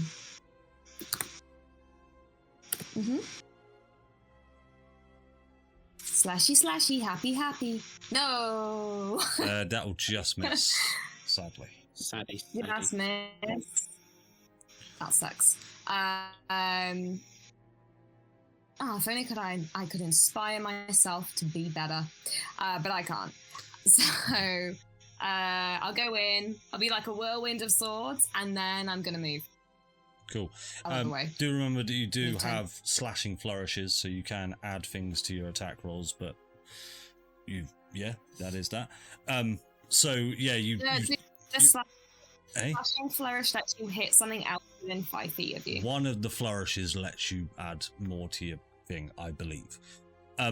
So yeah, you bring your short sword around, and you sort of, it's almost like a dance of 2 attacks, but you always end up in sort of this defensive motion, almost in this parry state that's giving you a bit more AC.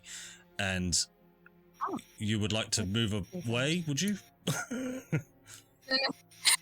I was just trying to like measure where I could go and actually let go of the thing. Okey-doke. I don't know if I want to get close to that guy because he's You'll take an attack of opportunity if you move away. shit. No, he won't Why will you not? What have you got? because I took mobile. Oh, fuck off. Mobile, baby. Fuck off. I ran for the Yeah. hills. I hate that feature. Flopseed is over to you. You God, I hate that Right, feature. okay. I'm going to bonus action hide now. Sure thing. Roll stealth. Guy. Ooh. 12. Okie doke. That will make me go and check. That- Oh, what's the rule on that? Okay, you think you're hidden. I'm gonna need to know because I'm about to attack. I'm gonna step on. I'll tell you Julius. what, because I don't quite know the ruling of this. You basically, I can't remember if it meets it, beats it with passive perception on whose side I'm going to roll or whose side I'm actually going to go on that with. I believe it's on my side, but what I'll say is you can get advantage on this one, but you cannot get advantage on that one. One of them sees you, one of them doesn't. They've got a passive perception Okay, of 12. well, that's fine because I was going to attack this one anyway. Right. Okay, so I'll get advantage on this guy. You just stepped on me. Yeah, I did. Deal with it. Oh, Oh, You can't see her. Something steps on you. yes, yeah. Oh god, that's fucking heavy. 25 will hit. 27 because it's 27. +2, but yes. Right, okay, so whatever my damage is plus an extra 2, 10 so points. that is 10. Plus sneak attack. Snake sir. That's so mean. Sneaky. Another 10. 10 points. That is exactly the amount that you will need to take this guy down. He had 20 hit points. Please explain that one. Nice. So Lugus is going to see. Well, he's. What's your passive perception? It's 14, I think. Okay. It is So you 15. Well, 50. you hear 50. a quiet Flopsy like rush over to where you are. Her rabbit feet either side as she's stood above you, and Hugh will see yet another arrow go straight through the side of the head of the thing in front of him. And then she'll wordlessly dart back as she walks away. Okie dokie. It is initiative count 20. Hugh, please make a wisdom saving throw. Yes. Always save. Believe in you. Now, I believe I can re-roll a wisdom save when I'm raging because of my last fanatical focus. Starting at 6, divine power, fuel to rage can protect you. If you failed a saving throw when you're raging, you can re-roll it. You must use the new roll.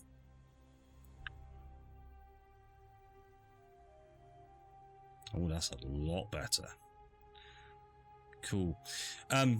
You'll hear this static in your mind, but you're able to sort of just push it back before it sort of delves deeper into your brain. And this passing word will just sort of reverberate in your brain of, "Who are you?" in a female voice. Very deep female voice. Sorry. Big gravity. It is over to this Argon droid here, who will run to here, and he will, with his arms on his chest, he will just push his torso inwards, crumpling its inner core, and it will begin to self-destruct. No! I am going to need... Boris! Oh, good old Lugus. Oh, good old Lugus. Everybody in that square make a DC 16 dexterity saving throw, please. Dex save? Okay, hold on. DC 16. Oh, crit, baby. I also just need to check something, sorry. Save. Do I not get advantage on saves that I can see coming when I'm raging? Yes, Definitely. you do. Danger sense. I did. Danger sense. Danger You sense, definitely yes. see this one coming. It's probably the most telegraphing you've ever seen. Advantage.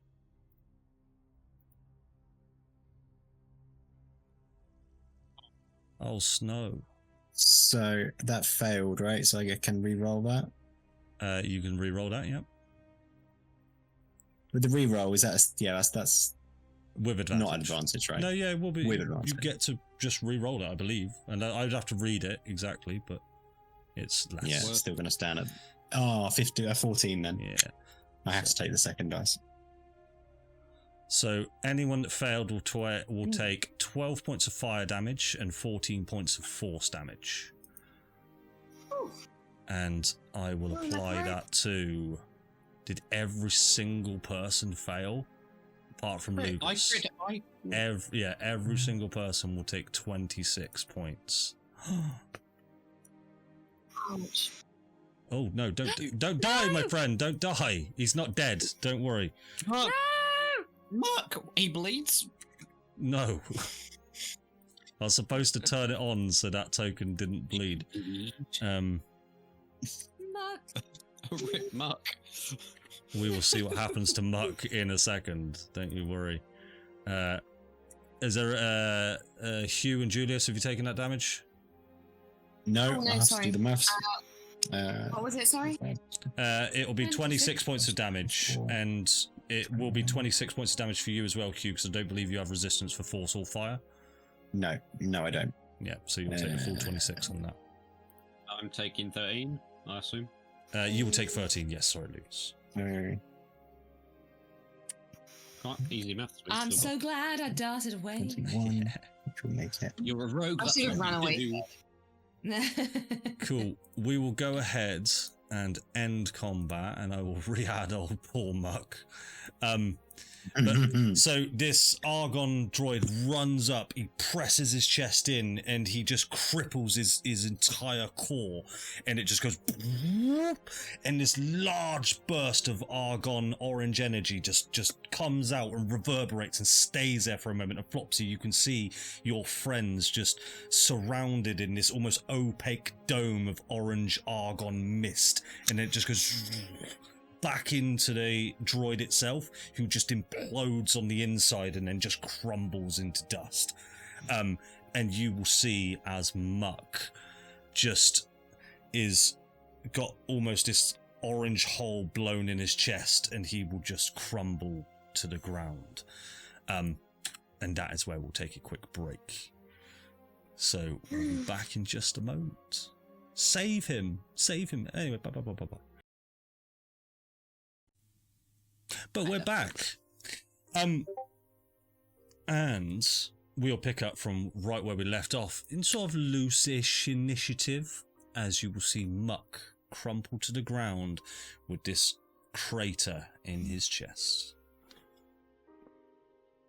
And you will see Snow sort of run over and just say, "Oh, you've gone and done it now, little man. Oh, I don't know if we're going to be able to bring you back from this one." And he'll sort of, Snow will look up to all of you. Is there anything anyone can do?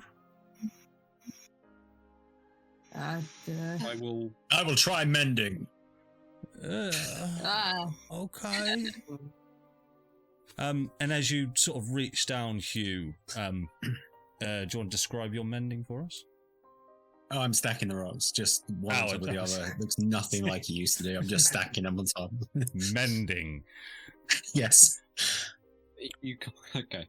Okay, so what you do, you've stacked Muck once before, and you felt his limbs just magnetically attached last time. I mean, this time the rocks are just sort of falling, like you are just sort of pushing crumbling rocks together. They don't seem to be taking any kind of connecting in any kind of way. It's not working, Lugus.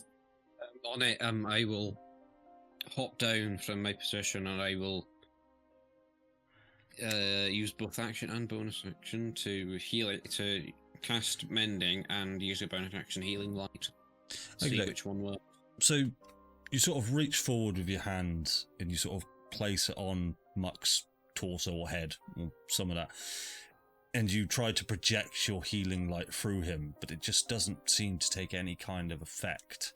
And then you try to utilize sort of a healing word or something like that, but even then the arcane, the sort of the magic that you're able to sort of gather from your packed magic just doesn't appear to take hold on this Kraggle creature. They don't appear to respond to healing magics. I mean, I do. I can try something. But it's gonna be the first time I've done it, so gotta give me some time. Can I focus back onto the shard of life? Mm-hmm. And I'm gonna kind of focus on Muck, I guess. And can I attempt to resurrect him? You can try, if you give me a second. Yes, you definitely can. As he is now dead. That is free death failures. He is dead. You will see. I thought I'll give him a chance to come up. No. 5 and a 1. You will see that the rocks that are sort of resembling his body are just sort of twitching around, and then they suddenly just go still. And what colour there were in his rock anemones are now just sort of rubble on the floor, as if it was just a rock smashed up.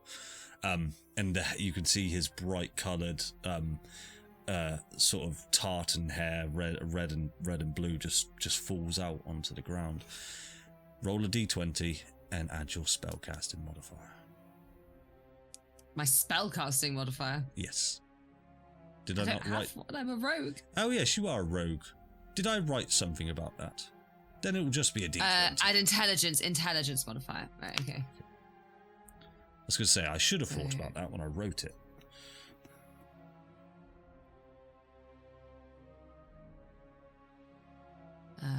Pray. 12. Ooh. So as you reach down and you sort of, what do you want to describe how you would do this? Okay, so again, people will see my eyes flash orange as I swap between shards, and I'm just gonna like put my hand over the hole in his chest, and I will. Right, shard of life should bring him back. And then I'm just gonna kind of like sit there, eyes closed, hands sort of like as if I was gonna do chest compressions, and I'm. Come on. You're used to coming back. Just come back again. But this time you got a helping hand. As you place your hands there like you're about to do chest compressions, you can feel yourself sort of pushing into the rock. And on that third sort of compression, your vision just goes fully black. And you can see in front of you what can only be described as, because I don't know if you'll know this creature whatsoever, but a small flying elephant called a holophant. Oliphant! And it is just flapping its ears in front of you. And it'll just sort of go, Adam, if you wouldn't mind making the sound of a holophant for me. That microphone. There you go. The sound of the holophant, and he'll just say, hello. I think I'm dead. Snow? No. No, Muck. Sorry, Muck. I think my name's, well, no, I remember now. My name's not Muck. It's, what was one of the holophant's names, Adam? Matilda. My name's Matilda. Oh. It's nice to meet you, finally. Yeah, where am I? I'm looking around. Does it look like the fugue plane? Yeah, a little bit different. You're almost in this black abyss, and it feels like there's water at your feet, and there's just a black expanse all around, and it's just you and this creature. I think we might be in like a liminal space between life and death. You haven't quite passed over yet. I'd say that's probably about right, yeah. Well, what will it be? Can I return to the living, or is this it for me? You can do whatever you want. If you want to come back, you can come back. I don't think you'd come back in this form, but if you want to go, you can go. And you will feel this kind of tug on your person, your psyche. This creature in front of you will try to return to the living. This short, golden hair-like vine will sort of come down, and the holophant will just sort of flap up to it. But you get the sense of you control this creature's fate, as it were. You could take that thread away, or you could let this holophant grasp this thread and take it. What would you like to do?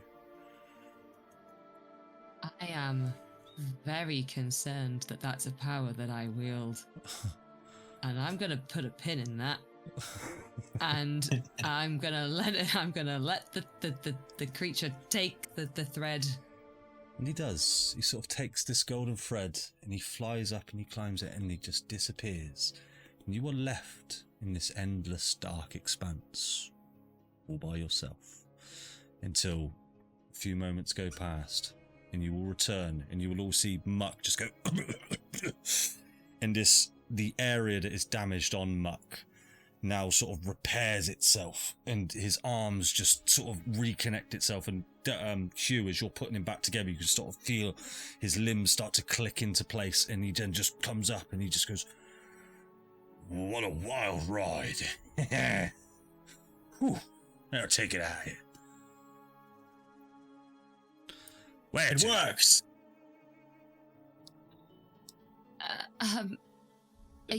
What's your name? Muck. You don't remember who you were before? Hang on, I got text. No. What do you mean, who I was before? Don't worry Muck. about it. It's fine. I'm gonna give a telling look to Lugus, being like, we need to talk.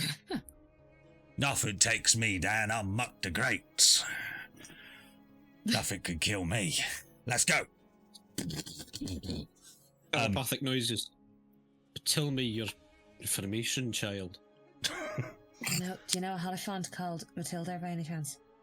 Aye, that was Womble's little sister. Muck's Matilda.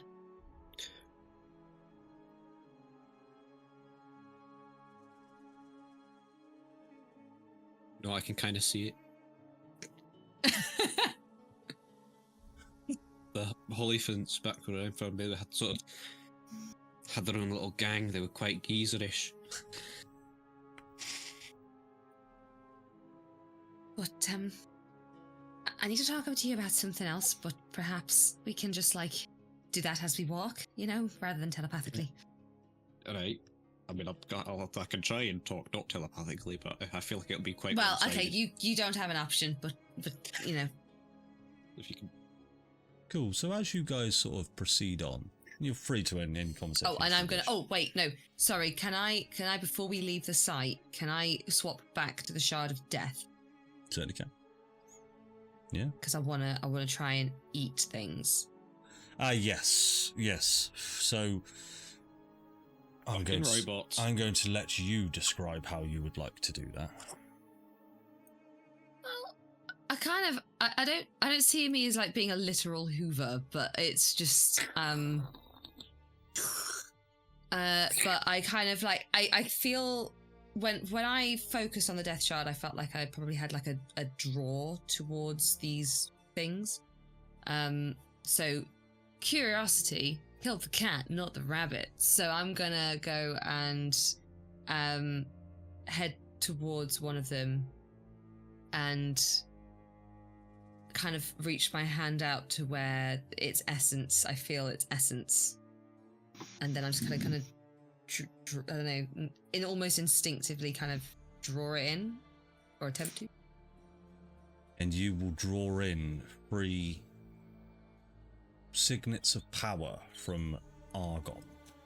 So just make a note of only 3, because you will not be able to do that on the one that's self-destructed. What does it look like when it's happening? That's up to Vicky, I suppose. I guess you kind of see this. Am I specifically taking in Argon energy right now? It would be for these creatures, yes. Okay, so you'll kind of just see this orange glow sort of just kind of get absorbed into my palm, I suppose. Cool. And her face will be shocked when she does it successfully. Yeah. Do I get the impression of what the fuck that does? No, sadly you don't. Maybe you should hoover some more. Okay. I can do that. And as you will continue on, following Titus, Kalak, Snow, and Muck, as they traipse through, sort of avoiding these small rivers and streams, let's go ahead and roll another survival check for me. Everybody just do it from the sheets. The epic roll has gone a miss. I can't bother to set it up. Yeah. Minus +3 to survival. Believe in us. Let's roll big. Unlucky 13. 18. 16. An 18, did you say, Kate? Yeah? Ooh, that might have just tipped you all over to just going back to the same battle map. I'm joking, I would have done that. Would have been funny. A few more hours go on, and nothing really else happens of note. You'll hear Snow say, not too long now, Yggdrasil should just be beyond these this cliffside, just over here. And Lugus, you start to see this mythical glow from the far distance. But is there any conversations you guys would like to have along the way as we walk for another 3-ish hours? Yes, but I will let other people go first. I'll probably be on Flopsy's shoulder. Considering my presence was aggressive. So, basically, I've never done that before. It was exhilarating and terrifying at the same time, you know? And I kind of ended up in this, like, watery void. And I saw Matilda. She was flying. They were flying. Aww. He was flying. And Matilda's a little girl. Oh. Or was. I've never seen a Hollyphant before, so I didn't know. It's But, Swanbo's little sister. She's a sweet little thing. But basically, she looked at me and she said, "Can I come back, or do I have to go?" And I said, "Well, it's up to you." But apparently, well, according to how I felt, apparently that's not the case. Apparently, I had control over whether or not she came back, and that is an unnerving amount of power that I really do not want. I don't know if I could take it off your hands. I feel like this might be a responsibility for you to bear. I mean, as long as I'll try my best to keep anyone alive, so you don't have to sort of make those decisions if you're not comfortable with it. But just please. I mean, these are my friends. Of course, I'll try and keep as many alive as I possibly can. If I have to go and do it again, I'll do it again. But it's just, I don't know. I mean, should anyone have that power? I mean, aside from a god. I mean, that feels like more of a, from the stories at least, that feels more like a Raven Queen kind of job, you know? What do you... Have we seen into the Shadowfell? Is that one of the places we've sort of looked into? Or like, because when you saw the Raven Queen, or like, and that shit drawing, did you see like her surroundings? I don't think it was that bad. She drew it in a rainbow forest full of like popsicles and mushrooms coloured in sweets. Big houses. So my camera's gone funny. There we go. So I kind of was in a like a forest of fog, I suppose. Like it was dark and that's not doing nothing. Similar to the Neverwinter Games horrible forest that you guys experienced. No, you didn't. Yeah, except it wasn't really a forest. It was literally just like a fog. It was just dark and foggy and misty and cold, but it didn't necessarily feel horrible. It was comforting, and I'm just going to turn my camera off and reset it. Understandable. Okay. And that's kind of how it felt a little bit, you know. Like it wasn't oppressive. It was just there, and this wet void you found Matilda, and that wasn't at all like that, as far as you could tell. If you could imagine a space that's not quite fugue plane, it's somewhere else between life and death. That's kind of what it felt like. This liminal grey area. I mean, my brother Janus went to a lot of places. He might have been to one like that. Can I try and like remember, see if I know the existence of what Flopsy's talking about? You wouldn't know. Would my plane traversing brothers have told me at any point? I mean, above the table, you can take Vicky's description and come up with your own assumption as to what it is, but I know what it is, and you wouldn't know what it is. I mean, just dark voids, symbols with death. These people are semi-related to Argon's similar heroes, and they're trapped in the Shadow Realm. This could be the Shadow Realm, as that's where maybe the Argon infused go when they perish. Maybe. It's my guess, because that's where your heroes have gone. Maybe they were, I assume, infused with Argon before their demises or ascensions. Well, we won't find that out until we find him, I suppose. Although I don't know whether we want that chaos unleashed. They are chaos. Well, I mean, I've not done much reading on them, if I'm being honest. A couple of them seem nice. Well, no, I mean, in all the stories, they all seem very nice and heroic and brave and true and, you know, blah, blah, blah. Very tall and handsome, all four of them. I've seen artistic interpretations. Well, you know how they say you should meet your heroes? I mean, I kind of tears my hero. Yeah, it was very awkward. Well, that's kind of what happened. I mean, they seem like great guys, but the two that I met, Zobel and Biffer, they're Wait, what, a bit intense? Too, like, high energy? Very much. Kind of imagine two already chaotic people on caffeine. Yeah. I'm sort of imagining, like, Philippe when he was happy, before he went all depressed. He was actually really lovely.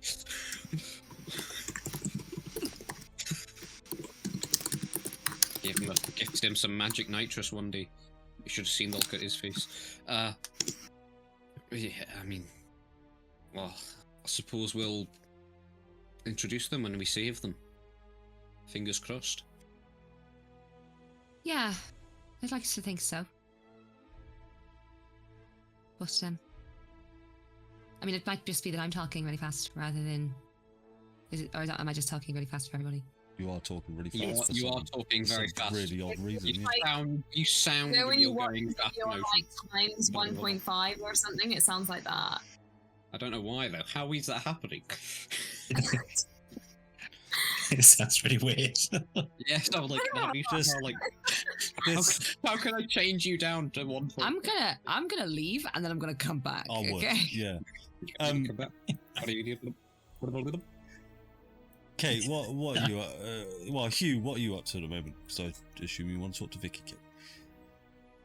I want to talk to everyone, so that's really awkward. Sorry, guys, but I'll have a chat to Hugh while Lugus and Flopsy are chatting. Yeah, I mean, yeah. Hi. Sorry, I was listening to these two. Hugh, you sound like hey, what's going on? Consciousness returns.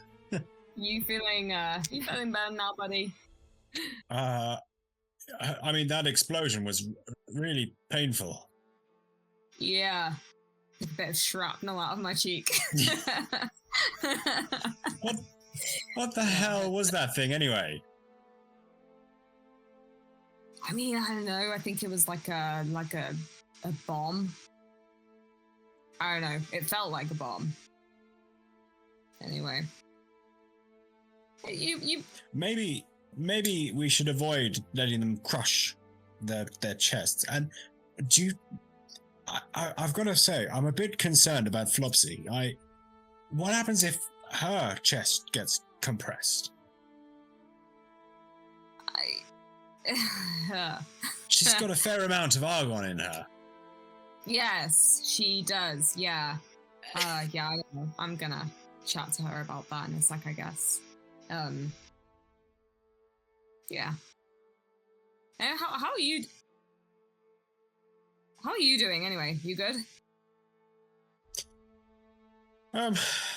Yeah.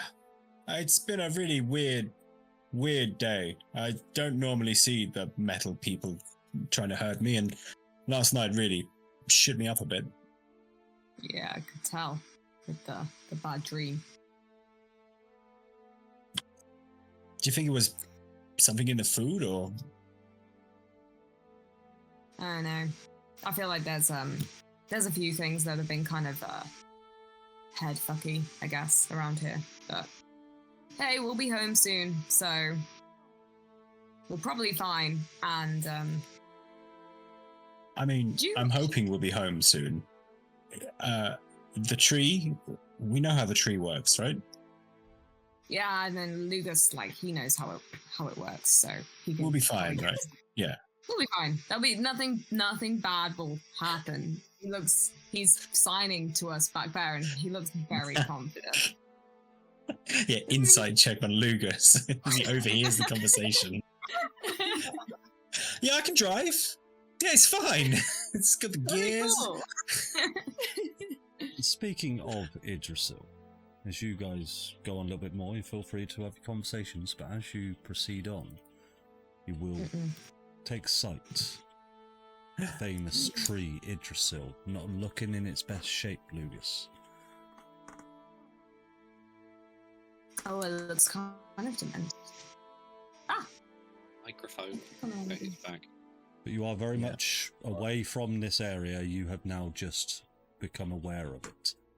And you'll see Snow and Muck and Del sort of all just go, oh, now that is a sight, Mr. Brushtail. This is your home. It's very close to my home. And you will see that beyond Yggdrasil is greener pastures. Not golden pastures. Not golden pastures. Autumny golden pastures. More of what you're akin to. How far away are we from it? Sorry, I just love the camera. I love when when my face it zooms in. So you're several, I'm going to say probably about 1,000 feet away, Julius. Okay. Several thousand feet. Yeah. Okay. It's a big tree. Listen, Hugh, I'm just gonna go chat to Flops real quick. Yeah, I mean, is it a private kind of conversation, or? I mean, you can, I guess. Yeah, probably. Okay. I mean, you could I'll wait. stand there, but it might be kind of weird. It's always kind of weird. Kind of weird. I'll take a few steps. I'll just take a few steps slower in the train. So, I'll like awkwardly walk like beside Flopsy and Lugus because actually I want to speak to both of them, and I'm like not sure which one to try and grab first. I'll wait till one of them drifts off from the other. I'm on Flopsy's shoulder, so I'm not going to be doing much drifting. I can't drift away from myself. Hey, Lugus! Hey? Can I fucking talk to you for a second, please? Sure. I don't know why you Sorry, required the expletive in that sentence. Language. You were kind of Slightly aggressive. It's fine. Oh, yeah, fine. sorry. That came out worse than I was thinking. I'll hop off and slow down. Sorry.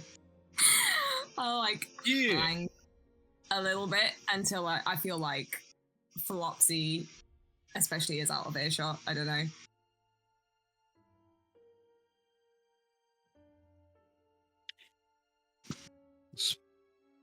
Hey. Yeah. I haven't told anyone. No. I didn't think you would like tell anyone, and I just wanted to kind of say like we're going to be there soon, and I want to kind of apologize because I feel like last night I kind of put this whole bunch of pressure on you. No, I'm good. I'm You're saying no, but very confident. your face looks very constipated, and so I think that the last thing you needed was that. So I just wanted to reassure you that everything's totally fine, and all you have to worry about is seeing your brother again and this fucking save your whole world kind of shit that you've got to deal with. That's enough. Yeah. So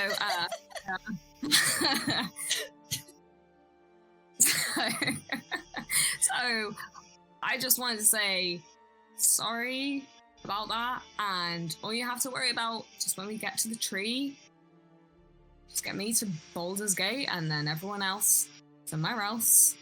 Okay, that's all you have to do, and then it's fine, because I've got these, and I'll pull out like 3 envelopes, 3 like pieces of parchment, and these just like smooth everything over with everybody, right? You won't even have to lie about anything. You just have to give them afterwards. Can I read? I'm assuming is one for me. One's for you, one's for you, and one for Mitz.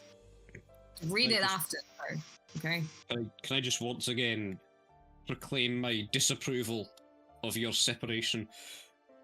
And like, I want to see you again. You've been very nice to me. You've made a couple questionable decisions, but I feel like I've made a lot of progress with. You've gotten a bit better. I don't want to send you off and never see you again.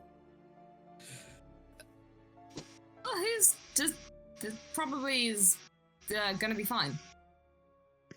But anyway, this way, you don't have to tell a lie, and I just don't want you to worry about it, okay? I just want you not to worry about it. It's just that, like, if I could have asked anyone else, I would have asked anyone else. I just don't think anyone else knows how the fucking tree works.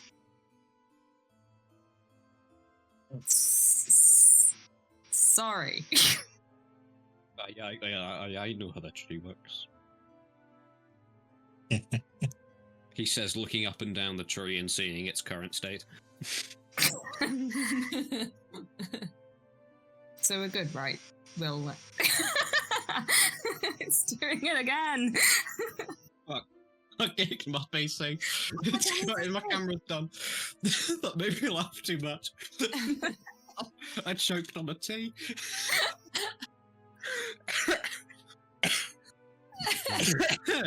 So you will now all be approaching Yggdrasil quite closely. Check it out, Hugh. This is the tree I grew up with. It's magnificent. Can I do does this tree remind me of any species of tree which I'm aware of? Big. A big tree. Definitely wouldn't be a tree that you're familiar with. Its woodwork is nothing like you've seen. This is a tree of the arcane. This is a tree of otherworldly imagination. And does it have foliage on it? Yes, definitely. Oh, you lot, shut up. Be kind, Vicky. Okay, well, we're getting pretty fucking close to the tree, and I've got to wrap up at least one more conversation really quickly. Okay. But you've still got multiple days left with us. You don't need to go as soon as we get there, right?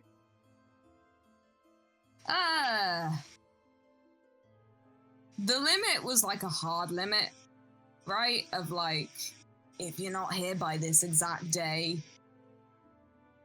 bad stuff. So it's going to be early. A little Like, bit. Like a date early. You can be. I'll but that's still like 4 days, and you can still be early. Yeah, the thing is, like, once we get down the roots of the tree, we can't necessarily just, like, teleport to the place that we need to. I mean, we could. Andy's making a face, so we could do that. I just kind of. Who's Andy? God. You're talking about. I'm doing my own thing. You crack on.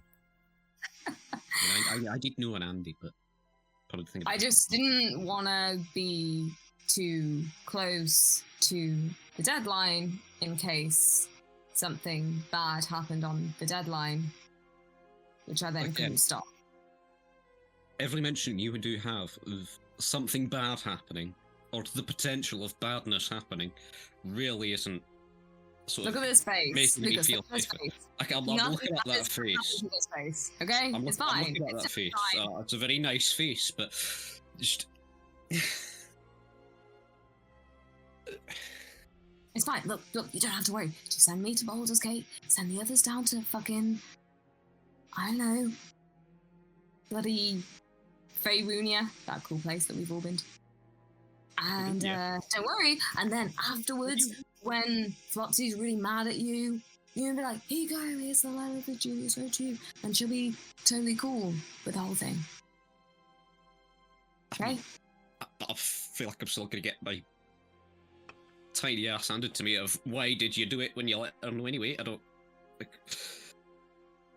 No? Flopsy. Make me a Constitution saving throw, Flopsy. Why? Carry on your combos. Oh yeah, we're not worried. Okay. No. You feel your muscles start to tense, and then it's Voluntarily, involuntarily? fine. Involuntarily, and then you're fine. Okay. And it starts to rain. And it starts to get Ew. very, very, very dark. Oh dear. No. Listen, Lugus. I'm gonna take his little squirrel body. I'm gonna go and I'm gonna give him a big kiss on his head. Not like a seductive, like a brotherly kiss. Okay. Listen, it'll all be fine. I Okay. appreciate that. I just. Don't cry. No, I'm not gonna cry. I'm proper hurt. I'm never cried in any squirrel life. Mm-hmm.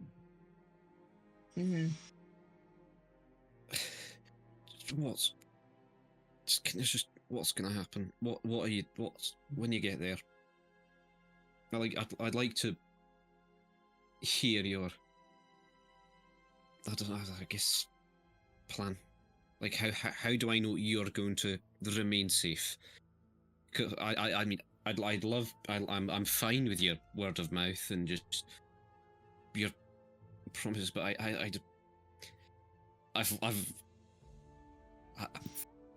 already lost quite a bit in the past couple days. Oh. It'll be like a slap on the wrist. Insight check. Okay.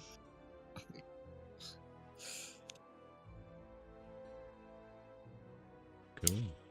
You guys ready? Yeah. Sorry. My world just carries on going. When you I lot are think talking. I think Julius wants to talk to Flopsy as well. Yeah.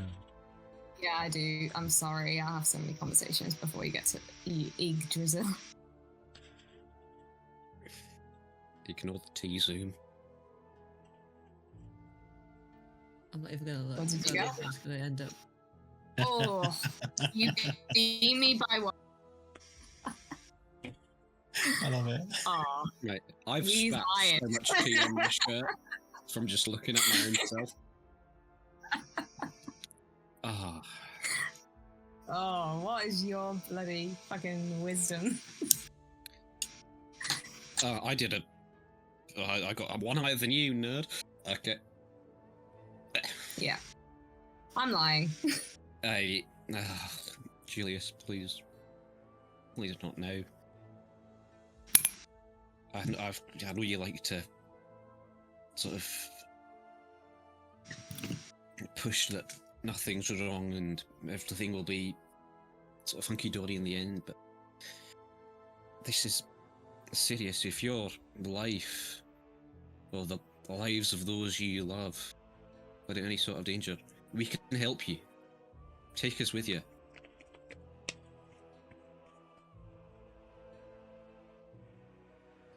We're fairly capable.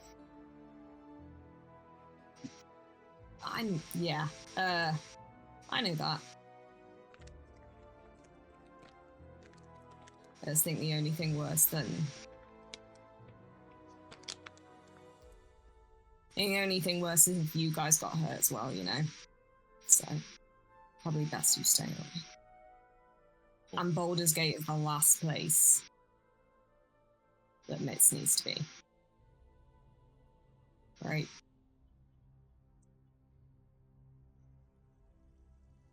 I think we've also Baldur's Gate is already in our at some point in our quest. We're going to go there because of the presence of Argon. Something is just Flopsy has such a level of trust and camaraderie with you. I think if you just let her in, let Hugh in, I don't know how close you are, but just why build up all these walls of deceit to your best, your closest friends, I assume. Just let it, we can handle hurt. We've been bashed and battered most of our lives. Flopsy grew up there. She'll have some sort of home field advantage. I don't know how bad it is to a point, but she definitely will be willing to walk through top layer of hell down to the 9th for you. That's why I want to keep her safe. Isn't it? Because sometimes the lie is nicer than the truth. Okay. I'm very familiar with harsh truths. You don't need any more of them. Trust me. Right. I need to grab Mitz. You need to chat to... I don't even know if we're finding Magnus. They said that he was on the way here.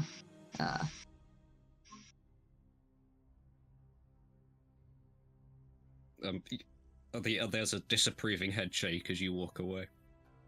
Yeah. Oh, man. I don't want Lugus to disapprove of me. Now that the squirrel is disappointed in you. I know. Okay, bad. I'll grab Flopsy at some point, but also other stuff can happen. I've been chatting a lot. You crack on. Then I'll grab Flopsy. Sorry guys, it's taking so much airtime. It's gonna be your last moment to do so you crack on. Yeah, I'll grab her then. I'm gonna turn it off. I can't drink tea with it on. So Lugus, you get 3 letters. There's one for Hugh, one for you, and one for Flopsy. Yeah, I'll grab Flopsy. So, you okay, Mitz? Yeah, I'm good. I managed to do a good thing. Oh, I got a text. I got a text. Oh, it is Love Island. Can we have like a really quick chat? Let's go for a chat. go and sit on one of the sun benches and have a chat. Oh, yeah, sure. Enjoy the lovely landscape. In the pouring rain against the darkness that is ever looming above your heads. Nothing that's gonna happen. Nothing bad's gonna happen. That was pretty weird but good thing that you did with Muck. Yeah, well, so, I've got the 3 shards. I've got the chaos, the death, and the life one. So I just basically thought, well, life surely must bring it back, right? So I just kind of did it. And, well, I was just talking to Lugus about it, actually, because I ended up in like a watery void. Hard to explain, but I saw Muck, but I saw Muck as their real selves. I saw them as Matilda the Hierophant. Hierophants are gorgeous. I've never seen one before. Yeah, so I think you should maybe consider in the future trying to figure out how to get this Argon stuff out of you. I agree. I'm not gonna lie, as lovely as it is to be able to do that, at the same time, it's terrifying. Like, I was saying to Lugus that when I was in there, Muck asked if they could come home, and I said, well, it's up to you, because, ordinarily that's kind of the thing, isn't it? They choose whether to come back or whether to go, and something tells me that actually that's not the case with me. If I try to bring someone back, I can cut them off from that. Imagine like there's a thread that's like tethering them to reality, tethering them to life. I can just snap it. And that's horrifying to think that I could just cut someone off like that.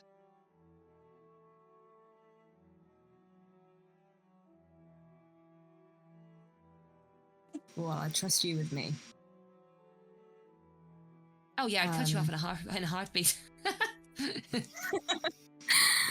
Yay! No, but seriously, I think you should you were talking the other day about this what was her name? Hazel, white-haired lady, and you were like, oh, maybe she was like incompatible with Argon, or like it was too much for her. And while we're spitballing, I don't know, I was just thinking, what if she wasn't incompatible? Or what if it wasn't too much? And what if this thing inside of you just corrodes over time, like you have some and it feels great, and then it kind of like degrades. I don't know. There was no fucking school in Trent, but what if it's not like, what if it's something that happens in time? I mean, the only thing I've seen this thing do is corrupt and destroy, so I don't know, I just think you should, it's not a burden you should probably have to carry forever. Right? No, the thought has crossed my mind as well. The problem is that there's no one to turn to ask for any advice, and the only person that does know anything is the fucker that is against us in the first place, that I wouldn't trust further than I could spit. So, I will say one thing though, and I guess this is what gives me a little bit of hope, is that I've got 3 different types of Argon in me right now, and one of them is just insane. Like, I don't know what to expect from that one at all. The other one is mildly terrifying, but the life one, as much power as it gives, and as much as that's terrifying in its own way, it doesn't feel all destructive, if you catch my drift. I think it's less that as I'm getting more aware of what Argon is and how it works, and as my relationship with it is growing, whether I like it or not, I find that actually I think we've got the stories a bit wrong. That it's not inherently bad. It's just how it's used, not what it is. Saying that, however, if I could get rid of it at some point, that would be grand. However, I don't think that's probably a viable option right this moment. I think it's quite a useful thing to have around whilst we're on this quest, and then perhaps I can look into getting rid of it. But, I mean, you're going to be here, right? To make sure that I don't go too far. Right? Yeah, always. Yeah. He'll step up to you and he'll give you, like, take your little fluffy face in his hands. And he'll give you a big kiss, but, like, on the forehead. Let's go so. Thanks. No, And that's the deal, isn't it? Like, if you ever notice me going too far, if you notice anything to going too bad, you just gotta stop me from going over the edge. Hey. Mm-hmm.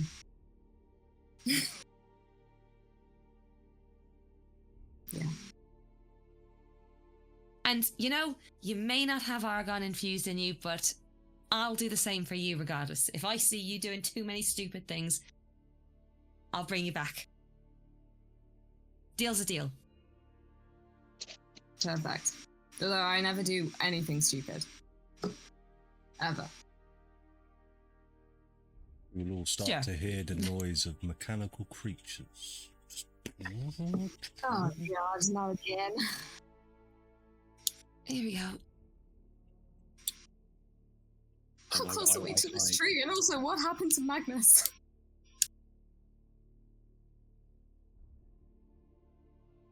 I'm gonna. Yeah, I think we hide. We possum it, guys. Possums. Yep. Cool.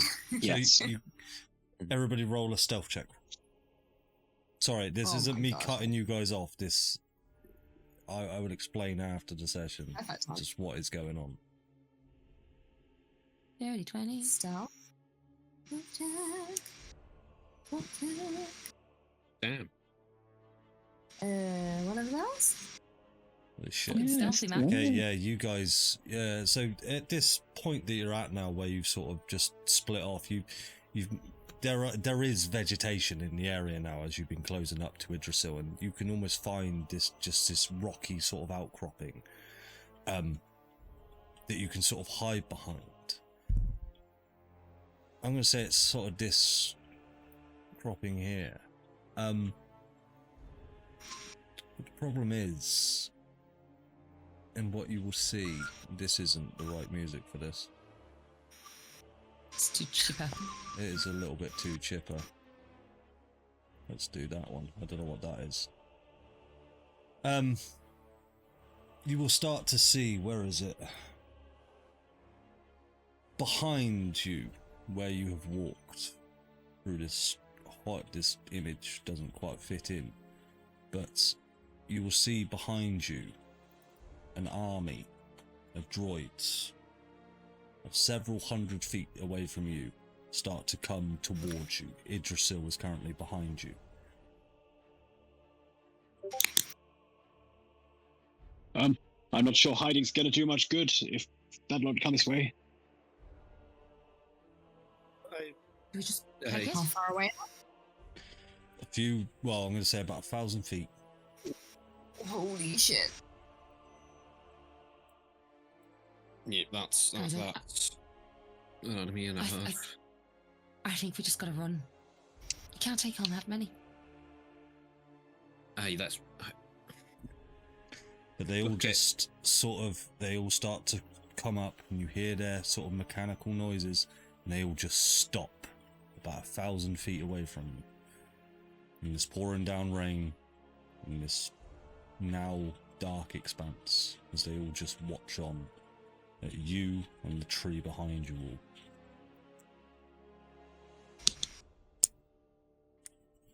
If Shit. that's not a good sign.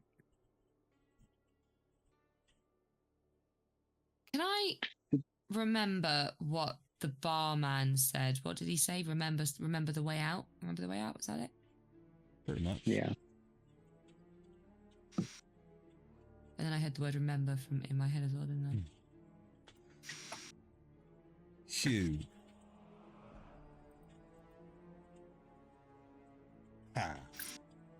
Will a 33 beat your AC? What? No.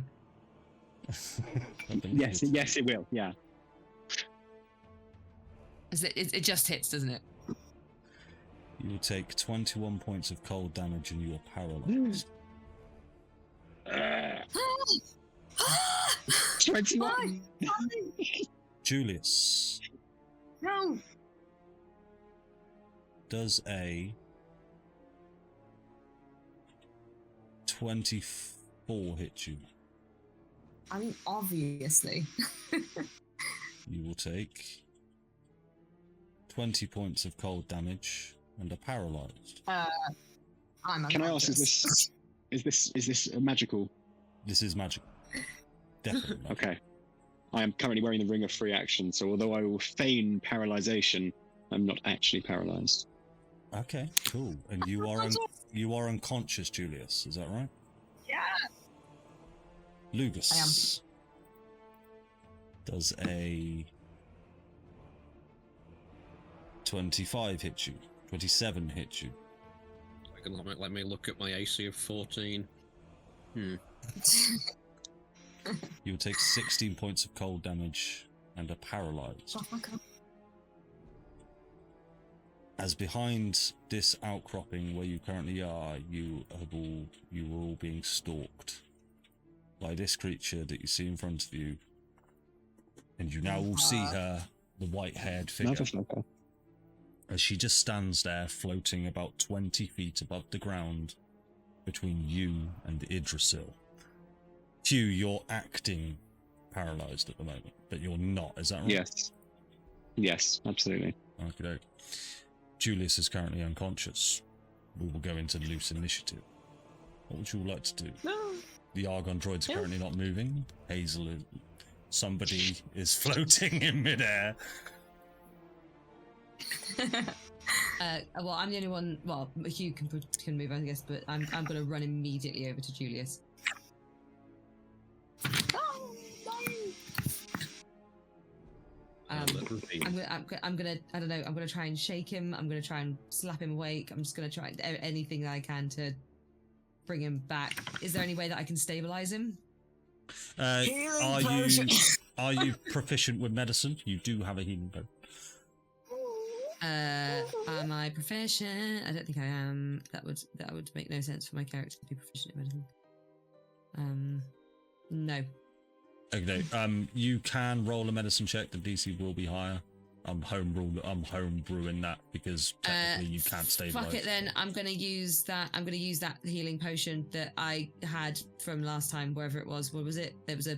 It should be in your normal inventory. one. I did put it all in your inventories. Oh, thank you very much.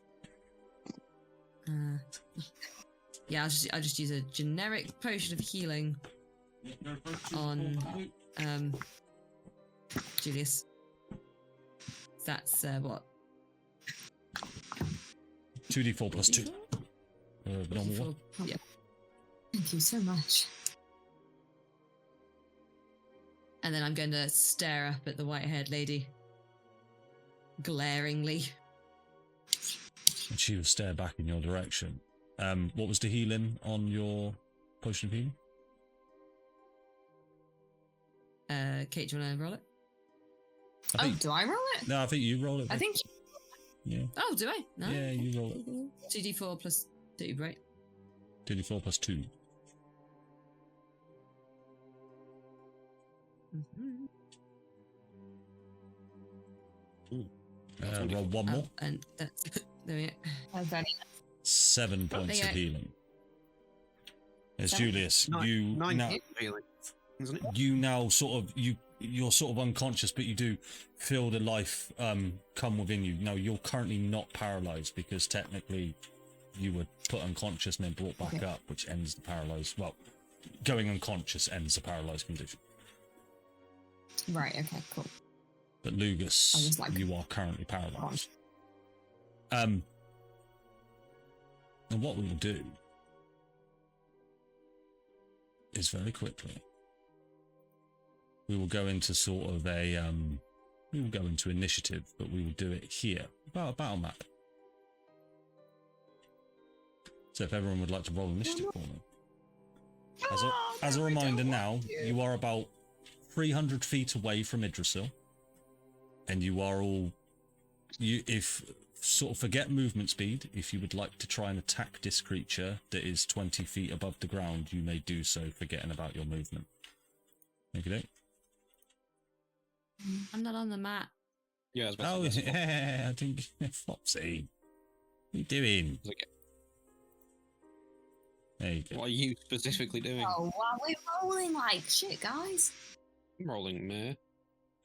Too bad. Who's rolling grr? We will begin combat with Flopsy. It is over to you first. So I would have started where I now currently am because I would be next to Julius.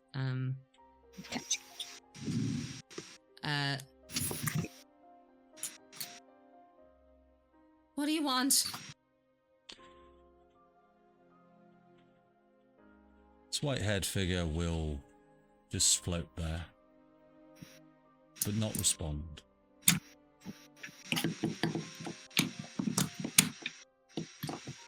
Hazel, right? Again, no response.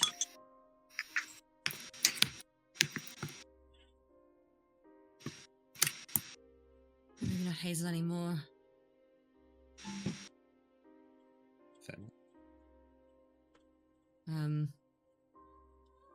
If I move, does she look like she's going to attack? Roll an insight check.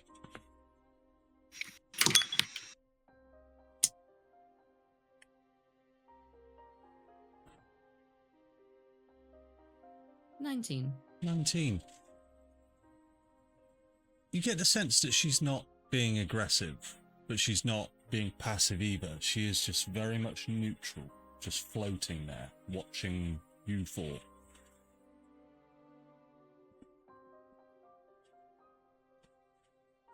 Why didn't she attack me? Why didn't you attack me? Because I can only attack 3 creatures on my turn. Ah! That was it. Up to 3 creatures. But otherwise, no response. I don't know. I don't know what to do. Don't know what to do. You put a rogue into a situation where they're in a front fight with a really heavy. You're not within melee, Heavy person. but yeah. I can shoot them. I'm not running. You're down on the floor. Dude, I'm fine. Okay. So Right. I'm still focusing on Death Shard. So, is there anything I've got that I can? Right. Tell you what. Can I cast True Seeing? I wanna see if I can see anything about her that's different. As you go into the ethereal plane and you cast your True Seeing, you see she does look different, but she just looks more ethereal. Ephemeral. Ethereal. Yeah, one of them. Okay. But you see this large, sort of glowing sphere of energy just within her. The same that you saw from a past deity, like Asmodeus or Asmodeus, whichever one you want to say.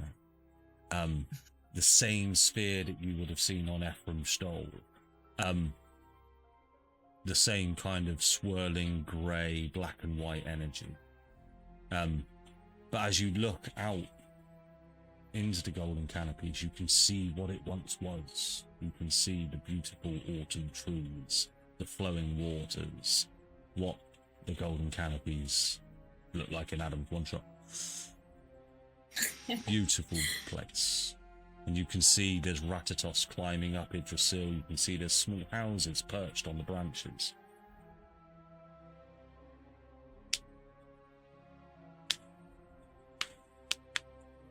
Do I remember the way out?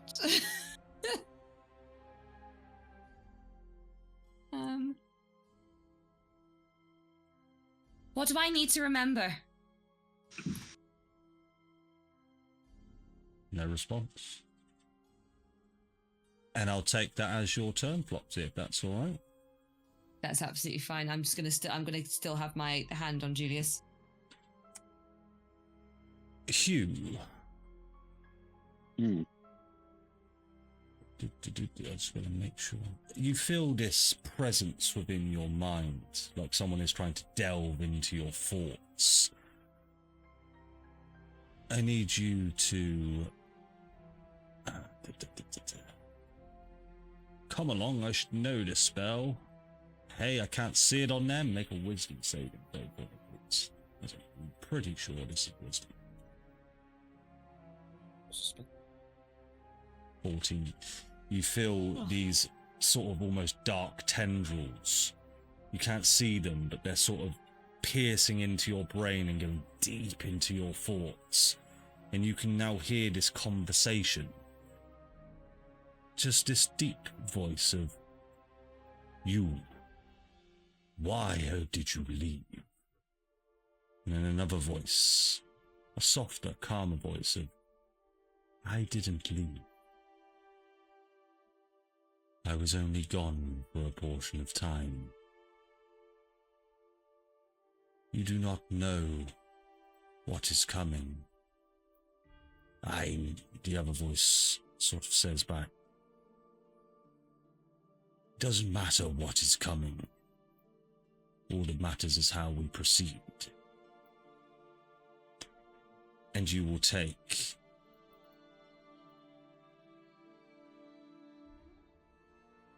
10 points of psychic damage. And I'm unconscious. Oh. As these tendrils tear from your mind and your vision just fades to black as you fall back and are now unconscious. Lugus, it is over to you. You see Hugh has he has stood there and then just fallen over with this look in his face. I'm still paralysed, am I not? You currently are still paralysed. Let me just double check for you.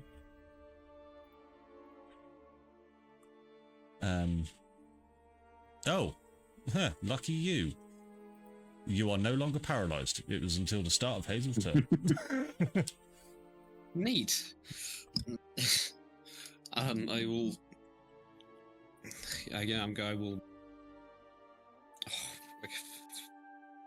Skip over to where Hugh is. I will use healing light with my bonus action. Counter spell. It's not a spell, it's a class action, bitch! Oh! Go ahead then. As you'll see, she goes out to counter spell you and then realises it's a feature and goes, oh, hope no one saw it. Okay, I will heal you. 3d6. I'll use 3 charges of it.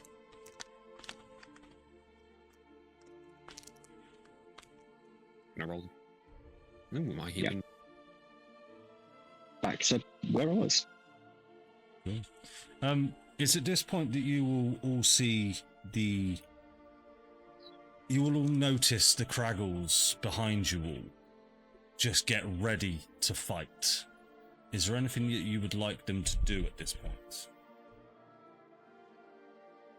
Save us all.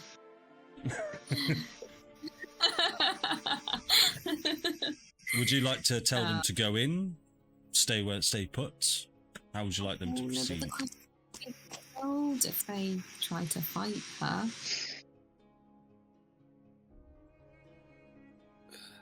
What do you guys think? I mean, they could distract her. We could distract her. This looks like a hairy situation, guys. But we's always up for a fight. I don't What think would this a is a fight we Kraggle win. do? I feel like a Kraggle would fight. Lugus, you've got to get to that tree. No. Remember when I said I know where you's brother is? You's brother's at that tree. He's been waiting for you. Yeah,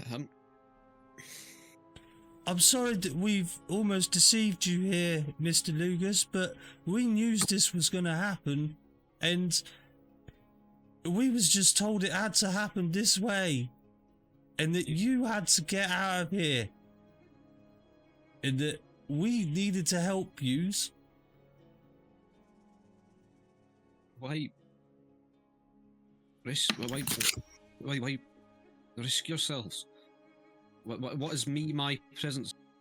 Am I not? I don't want to say chosen one, but why do I need to go? I thought you needed me here. I'm supposed to save you. And you will. You will save us. Magnus has the answers you want. And you'll find him through that tree. Don't worry about us. These things, and I'm assuming the creepy lady, they can actually do you in. What stands before you is the tree.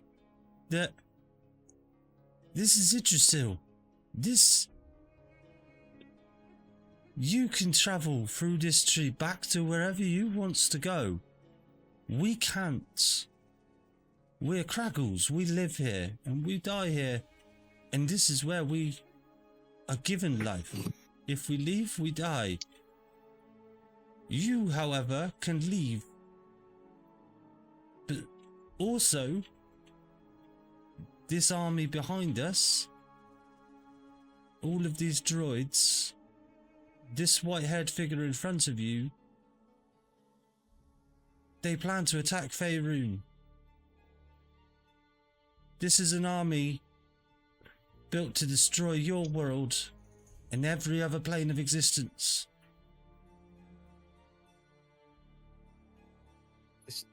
This is my world. You are, maybe you're different from how you were, but I know you. Some of you. If you save their world, you save ours. That's what I was told. By Magnus, Major Pomo. No. Who gave you your prophecy, Snow? And you'll see his voice starts to change, and he'll just say,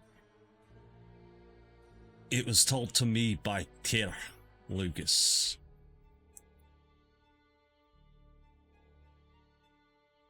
Oh my god. I didn't want you to see me like this, brother. But you need to leave. Magnus. Wait, Hey. I'm Can I just say, so sorry. I've been waiting 5,000 years to see you again, brother. And I wish it could have been under different circumstances.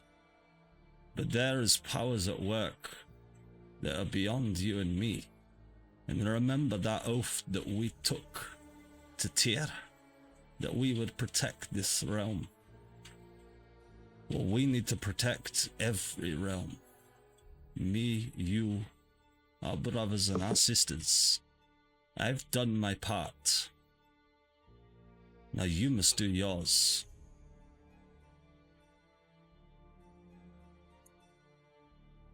I'm so sorry for disappearing.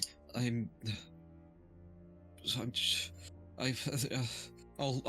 be back. I'll just but don't you fucking die, or I'll kill you again.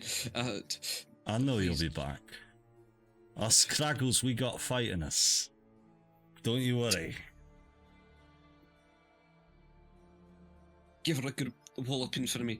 Oh, we've got so much to catch up on. I will. We'll have a talk. We'll have a drink. Just thanks for waiting for me. Brother, Lugus is just bawling with tears. I love you, brother. I love you, even with all your flaws and my flaws. I couldn't. When you see Janus, give him a kick for me. Well, that'll be two then. One from me, one from me. And you'll see him turn, and he'll pull out this large stone blade like that, and he'll just sort of hold it, and he will look in the direction of the Argon droid army that is currently stood there. The rest of the Kraggles will take up, and they will just stand there like this, and you see Snow in the front, and he is just going to say, "Go, brother. The rest of you, fucking run."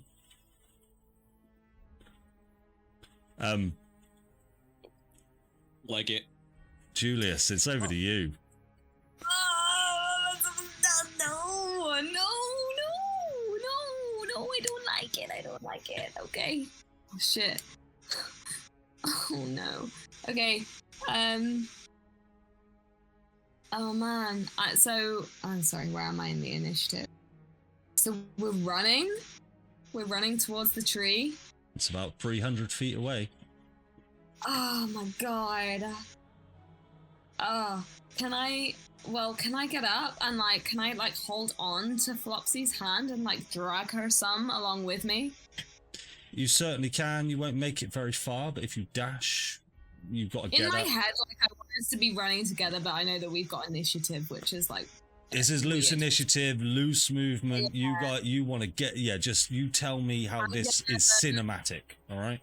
I'm gonna fucking leg it as far as my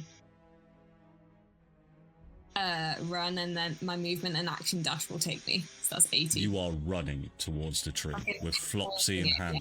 Flopsy, will you take the hand of Julius and run? Yes, and then I will scream at the other two to run as well. Are you currently on anyone's shoulder, Lugus? Ah, Lugus. I'm by Hugh. I'll go. I imagine. I will be picking you up. Hey, and I'm gonna just every now and then burst you forwards with a telekinetic shove. Well, as we're getting closer to the tree, I'll say to you, get it warmed up, and I'll give you a flying squirrel throw. Cool. So as you guys just start to run, you'll see the white-haired figure as you sort of move past her. She will just start to squirm and retch in pain, and she will just scream. Vicky, there's an 18 hit. Flopsy, Yes. sorry. You will take 16 points of cold damage, and you are paralyzed. Oh, for goodness sake. Wait, can I? Do I have it yet? I can't remember if I have it yet. Oh yeah, I have uncanny dodge, so I'll halve the attack's damage. Uncanny dodge. I don't believe the attacker you can see hits you with attack. Yes. Yes, uncanny dodge. I was thinking evasion. Yes, uncanny dodge. You can halve that. So that'll be 8 points of cold damage. And then she will sort of float down towards you, and she will take 2 swings on you. But you are paralyzed, so she will take this with advantage. Oh, As my if she God. needs it. Am I within 5 feet of them at this point? Because I'm sentinel. I'll say yes. Yeah. So can I take an attack of opportunity? You certainly can. Go for it. Flopsy, you will take 23 points of force damage. You go ahead and I make think an attack. I'm doing maths. Oh, as your blade tries to land purchase on it, I'm going to say that the blade actually, you push it straight through this sort of ephemeral state, and it just sort of passes through with your entire arm, and you bring it back out, and yeah, she just completely negates any of that hit.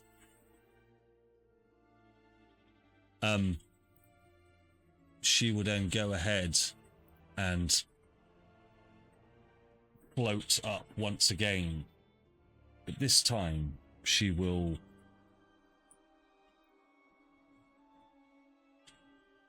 make a Constitution saving throw for me, Hugh.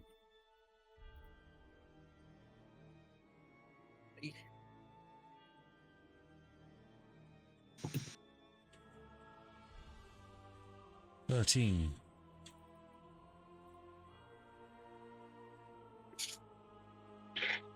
You will take 10 points of healing. Healing? As you see, she throws out her arm towards you, Hugh, and you feel this warmth of healing as she goes limp and floats in the air once again. It is now your guys' turn. What would you all like to do? Oh god. I'm gonna. It's just fucking nuts. Oh, Flopsy's paralyzed? Flopsy's Yeah, I can't currently move. paralyzed. Ah, oh god. Can I? I'm gonna hook like my arms like under her arms and just try and like, you know, like when you carry someone, and actually maybe she's small enough to throw over my shoulder, whichever. I'm gonna try and carry her away as quickly as I can. Okay, would anyone like to assist? Can I? Yeah. Yes. Would I be able to do it telekinetically so we don't Yeah, sure.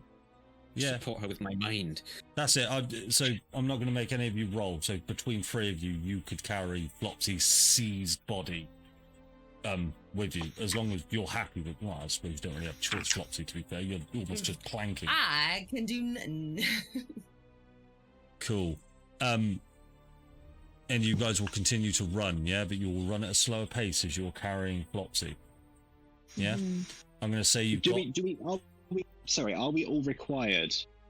Is there any benefit to all three of us carrying I Flopsy? suppose it's probably, well, Because I'll say without two. being- I'll say two people are needed. I'm assuming Hugh and Julius between Oh, sure.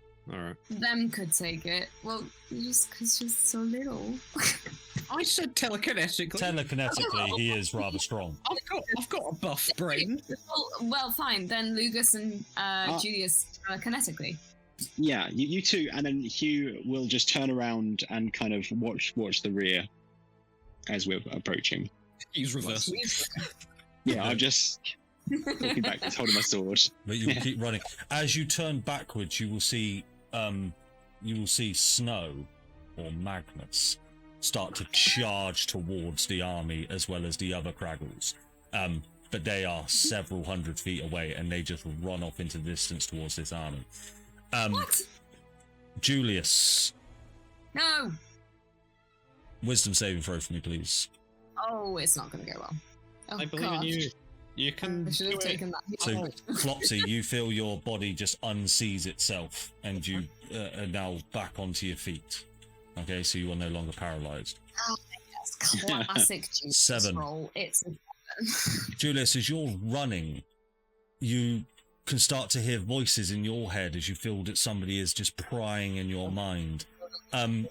You can see visions of Baldur's Gates, but not the Baldur's Gate that you know. It's more the Baldur's Gate that you have heard about in tales of the past before the cataclysm.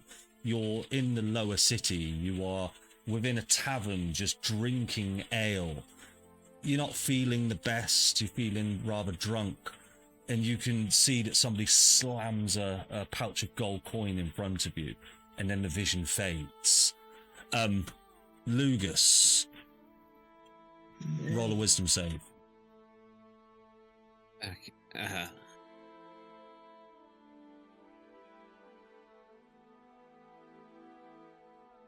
18. 18. You feel these tendrils come into your mind, but you can push them away unless you would like to allow them in. I mean, do I?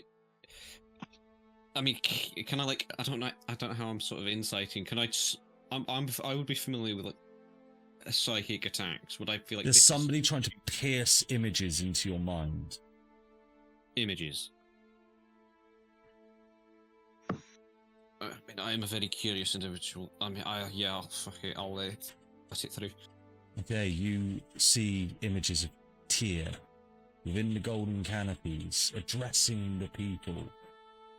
He sat there, telling everybody that he must leave, that he has urgent business to attend to in other places of the divine realms, that he will be back soon. You also remember that cult.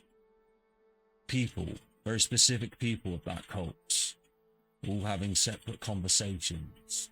You're just taken back to just before you went to the material plane.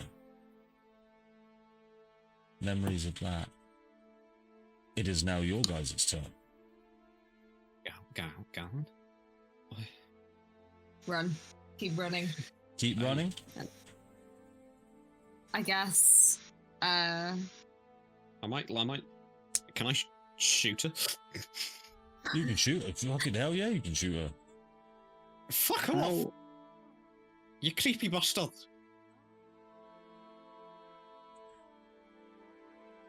Yeah, sure. I'll take. I've got a very atmospheric thunderstorm going on right now. Yeah, I know. It's just started like tipping it down. I'm still just boiling and boring.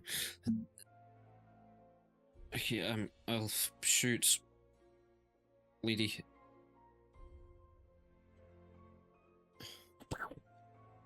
29 to hit. That will hit. She can't even do anything about that. I've got some cool shit to stop stuff. 4, that's nearly max damage as well. 14 points of force damage. It'll be a second. Yeah, no, I'm second gonna bolt. take a potion of healing while we run, if that's okay. That's probably going to miss. You can take a potion of healing while you're running. 2d4 plus 4. Yeah, so your first one just hits her straight on and she almost just absorbs the effect within her, but you do see it does do significant damage to her. And it just makes her rattle and vibrate, and she sort of lifts up even more into the sky. And she starts to clutch her chest as something will happen shortly. You are now all about... Do I go on. notice anything from a true sight perspective? Only that Lugus has hit that Eldritch Blast sort of dead on within this sphere of energy as it starts to just... Do you remember how when you were shooting at Alex and that orb, and it was just sort of vibrating and cracking and increasing like you are doing damage to a higher power? That's what that looks like. Okay. Is there anything anyone would like to do to help you here, to speed you up, to attack, whatever you'd like to do? How far are we from the tree? I'm going to say you're about 100 feet away now. She's going to get sort of one more round, and then you guys can peg it. And she's floating, so she's not affected by difficult terrain or anything like that. Yeah. Unless you can bring her down. So if I have run and then dashed, like action dashed with Julius, I'm going to bonus action dash. And I know that with him I won't be able to go the full distance, but I'll still be able to go a further 15 feet. What I'll say then, if you decide to do that, then you will sort of split apart from the members that can't run as fast as you two. Yeah? So currently, right now, you're all sort of running as a group. If you want to try and get there quicker, which you can do, you will leave Hugh and Lugus sort of... Oh, but they said not to do that. They said don't split. They said don't split, stay together. So yeah, no, I won't do that then. Stop listening to things that are said. You're too clever. I don't think this will make any difference whatsoever. Can I try and cast command on her? You can try. I'm imagining that her wisdom's like really high, but I might as well try. She might I do made really this badly. token Roll on that so. one. I made this token so long ago. I made this on Cataclysm, and holy shit, I think I've done wisdom. So hang on, let me just look at the commands that they've got. So right Don't there want in that Bard's one. face. That's why Pray for it's that this one. Wisdom save, yeah.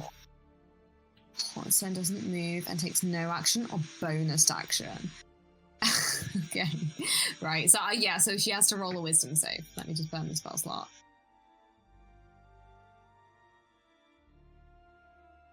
21. Well, she obviously passes. Okay.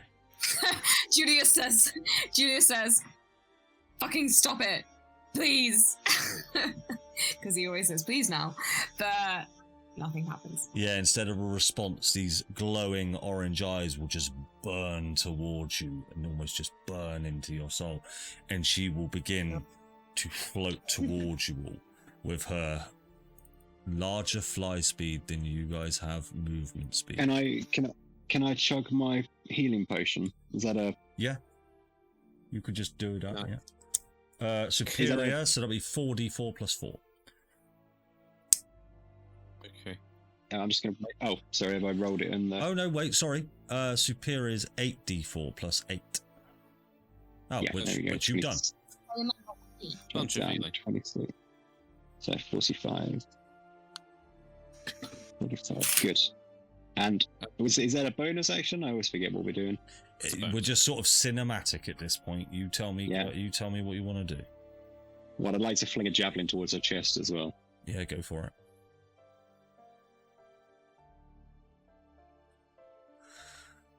.22 that'll hit. I'll let that go through. Go on, yeah.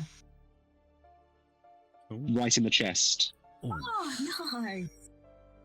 Yeah, as you throw this javelin an immense amount of distance, like this is almost a distance that somebody just without your immense strength would be able to throw this javelin, but you just nail her straight into the center of the stomach, and she sort of just goes oosh, and it pushes her back, and she's just got this large javelin sticking out. She just takes it and just pulls it, and this argon just orange just starts to spew out and just starts to trickle down her stomach, but she doesn't reel in pain or anything. I use my action to dodge brass. Would I be able to use my bonus action to healing light on Philopsy? Sure. Yeah, I've forgot how many I've got left. I'll do 2 charges. It's better than nothing. That's 2d6 healing to Philopsy. I'll just roll that. 7 points of healing. I hope it's useful. And I take it as read that we're all continually moving backwards towards the tree. Yeah. You I are- imagine. I'm telekinetically moving because you're still reversing. I'm just moving you around objects. I'm pulling your hair.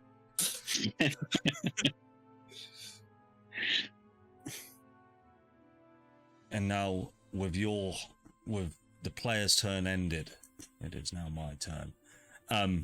You will see as she floats in the sky, another figure will come from behind her and sort of join her in this dance, and it is the figure you all know as Gatter's Cross. And he sort of just floats there behind her, places 2 hands on her shoulder, and he digs his fingers into her shoulders like this, and she just recoils in pain, almost floats in the fetal position, and lets out this large burst of energy. Everybody roll a dexterity saving for it. As she unleashes this ear-deafening scream at you all.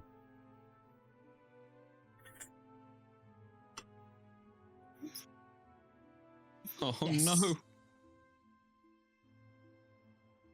Oh, I've rolled garbage all night. Darren, you would have advantage on this because you got dex saves. You got your danger sense. No, that's only while raging. Only while So raging. just No, run up. danger sense. No, it's not. No. It's It's just a forward time. barbarian thing. Is it? Yeah. Oh, is it? Yeah. I'll roll another then. you don't have to be raging to do it. It's just a Oh, There barbarian. we go. Ah, I didn't realise that. We'll take the 13. We'll take the 13. So, anyone who didn't meet a DC of 19, which will be Jeez. Hugh and Lugus, you will take 20 points of Argon I mean- damage. Oh, and you. I mean, Does that put anyone unconscious? yes. Um, Again. So this is a new type of thing, this wave of energy, just as you are all running and looking backwards, throwing stuff, this wave of energy just catches you all up, and Julius is just flipped over and just skids in the ground, face down, and he is now unconscious. Anybody else unconscious? Everybody else doing okay? A. Okay. It is now, well, and then she will use her movement to get within 30 feet of all of you, and Gattus Cross will just float slowly behind her, and he will look over to you all, and he will smile. See you all soon. And he will turn to look at his army, and he will turn back to all of you. Give up. There is no hope for you all. Get the fuck out my house. This is no longer your home, Ratatosk. This hasn't been your home for a long time.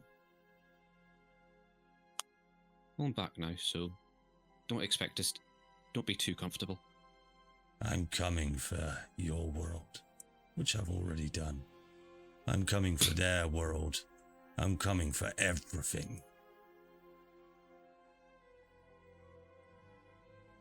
It is now your turn, players.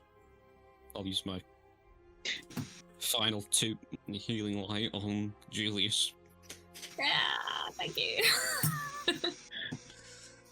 Why am I always unconscious? Hazel goes to counterspell and goes, shit. Just Every time. Shut the fuck out. fool me once, fool me twice. This is... Okay, yeah, boom. Now I'm dry. 4 healing to Julius. I mean, I'll take it. Thank you. I'm alive. And with D&D logic, you skid across the ground and you lose consciousness for but 6 seconds. Then you go back up and you manage to just climb onto your feet and start running once more. Because as long as you got 1 HP, you're all good. And you keep running. Me at all. But I'm going to say that has slowed you down slightly. What would you all like to do? God, how far are we from the tree? If it has slowed him down slightly, I will I will then use my bonus action dash to pull him forward. Thank you. But because I'm still So riding I'm on level with Hugh, everyone. Yeah. because I'm still riding on Hugh and don't need to dash, I'm going to fire off 2 remaining Eldritch Blasts. You certainly Yeah. can. Yeah, one, you... one at Hazel and 1 at Gattus. Oh, okay, cool. Yeah. Go for it. Oh, Yeah. I don't know, Adam. He was really keen. Which one are you going for Let's go. first?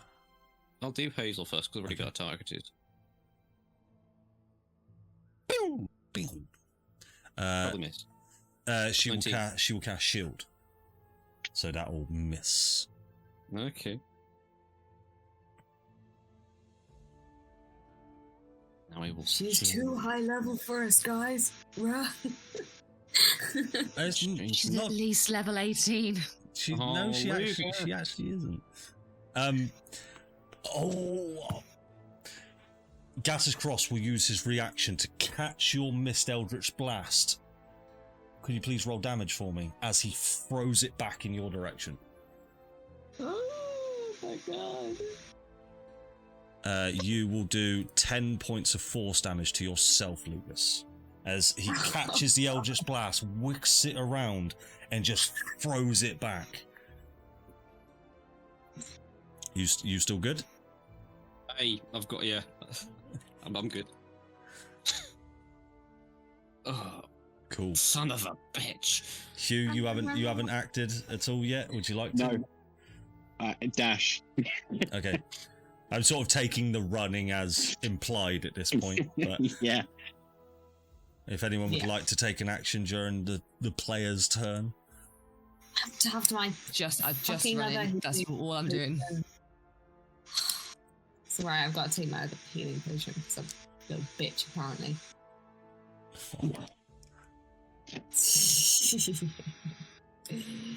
You've healed Oh no, that's me because I've got him targeted. I'll do that. Sorry. Came up on my screen, just Gatter Cross, plus 13. Take this potion, you'll need it later when we hand your ass to you. Thank you very much. Okay, cool. So you will now all see that you are now at the base of this tree. It is glowing with this orange energy, and as you get closer, you see those familiar roots that you saw in the Argon chamber as they sort of grow around the tree's base. The tree itself is withered, but these roots that are growing are very magical. You can see that they're sort of glowing in this blue-greenish hue as they crawl up and around the tree. Lugus, you know that you can essentially grab hold of these branches and they can take you anywhere. Your microphone cut out in the worst timing there. These roots can take you anywhere. Okay. I will manipulate the roots, and I will send all of us to Baldur's Gate.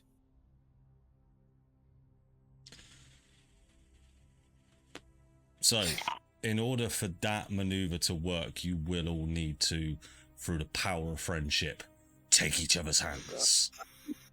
Is there anyone who doesn't wish to do so? I trust Lugus implicitly. I'm sure he's taking us somewhere safe. As we grab onto the tree, I'll look at Lugus and I'll be like, you know how this works, right? Okay. Diagonally. Slit! As you all take the roots of the tree, the roots start to swirl around your forearm, Lugus, and they start to go up and they start to go across your torso, through your other arm until you're to Flopsy, and then to Julius, and then to you, Hugh, and you're just almost consumed in these roots. And as they take grasp of you itself, Hazel looks to you all as she floats towards you all, sort of within about 30 feet, as you are being consumed and wrapped in the roots of Yggdrasil itself. And she has this look upon her. She is sad. She is trying to tell you all something, but she cannot speak it. Everybody who gives a shit, roll an insight check. Go on. I give a Wheel. shit. What would happen if Um, nobody rolled, eh? Oh damn! She'll I apparently give a lot fireball of you. Yeah. I give a serious shit. Apparently. Well, why I'm have I trying. rolled so bad? Whoa! Nice. He also gives an amazing.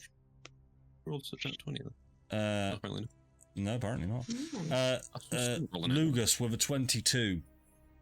You will see this. She is trying to. She's darting her eyes to Hugh quite often, and she's just sort of darting, and then she'll dart to Flopsy, and then she'll dart to Julius. She doesn't quite look in your direction, but every so often she will sort of peer at you, just because she understands that you're reading her intent, and she's sort of darting to those three.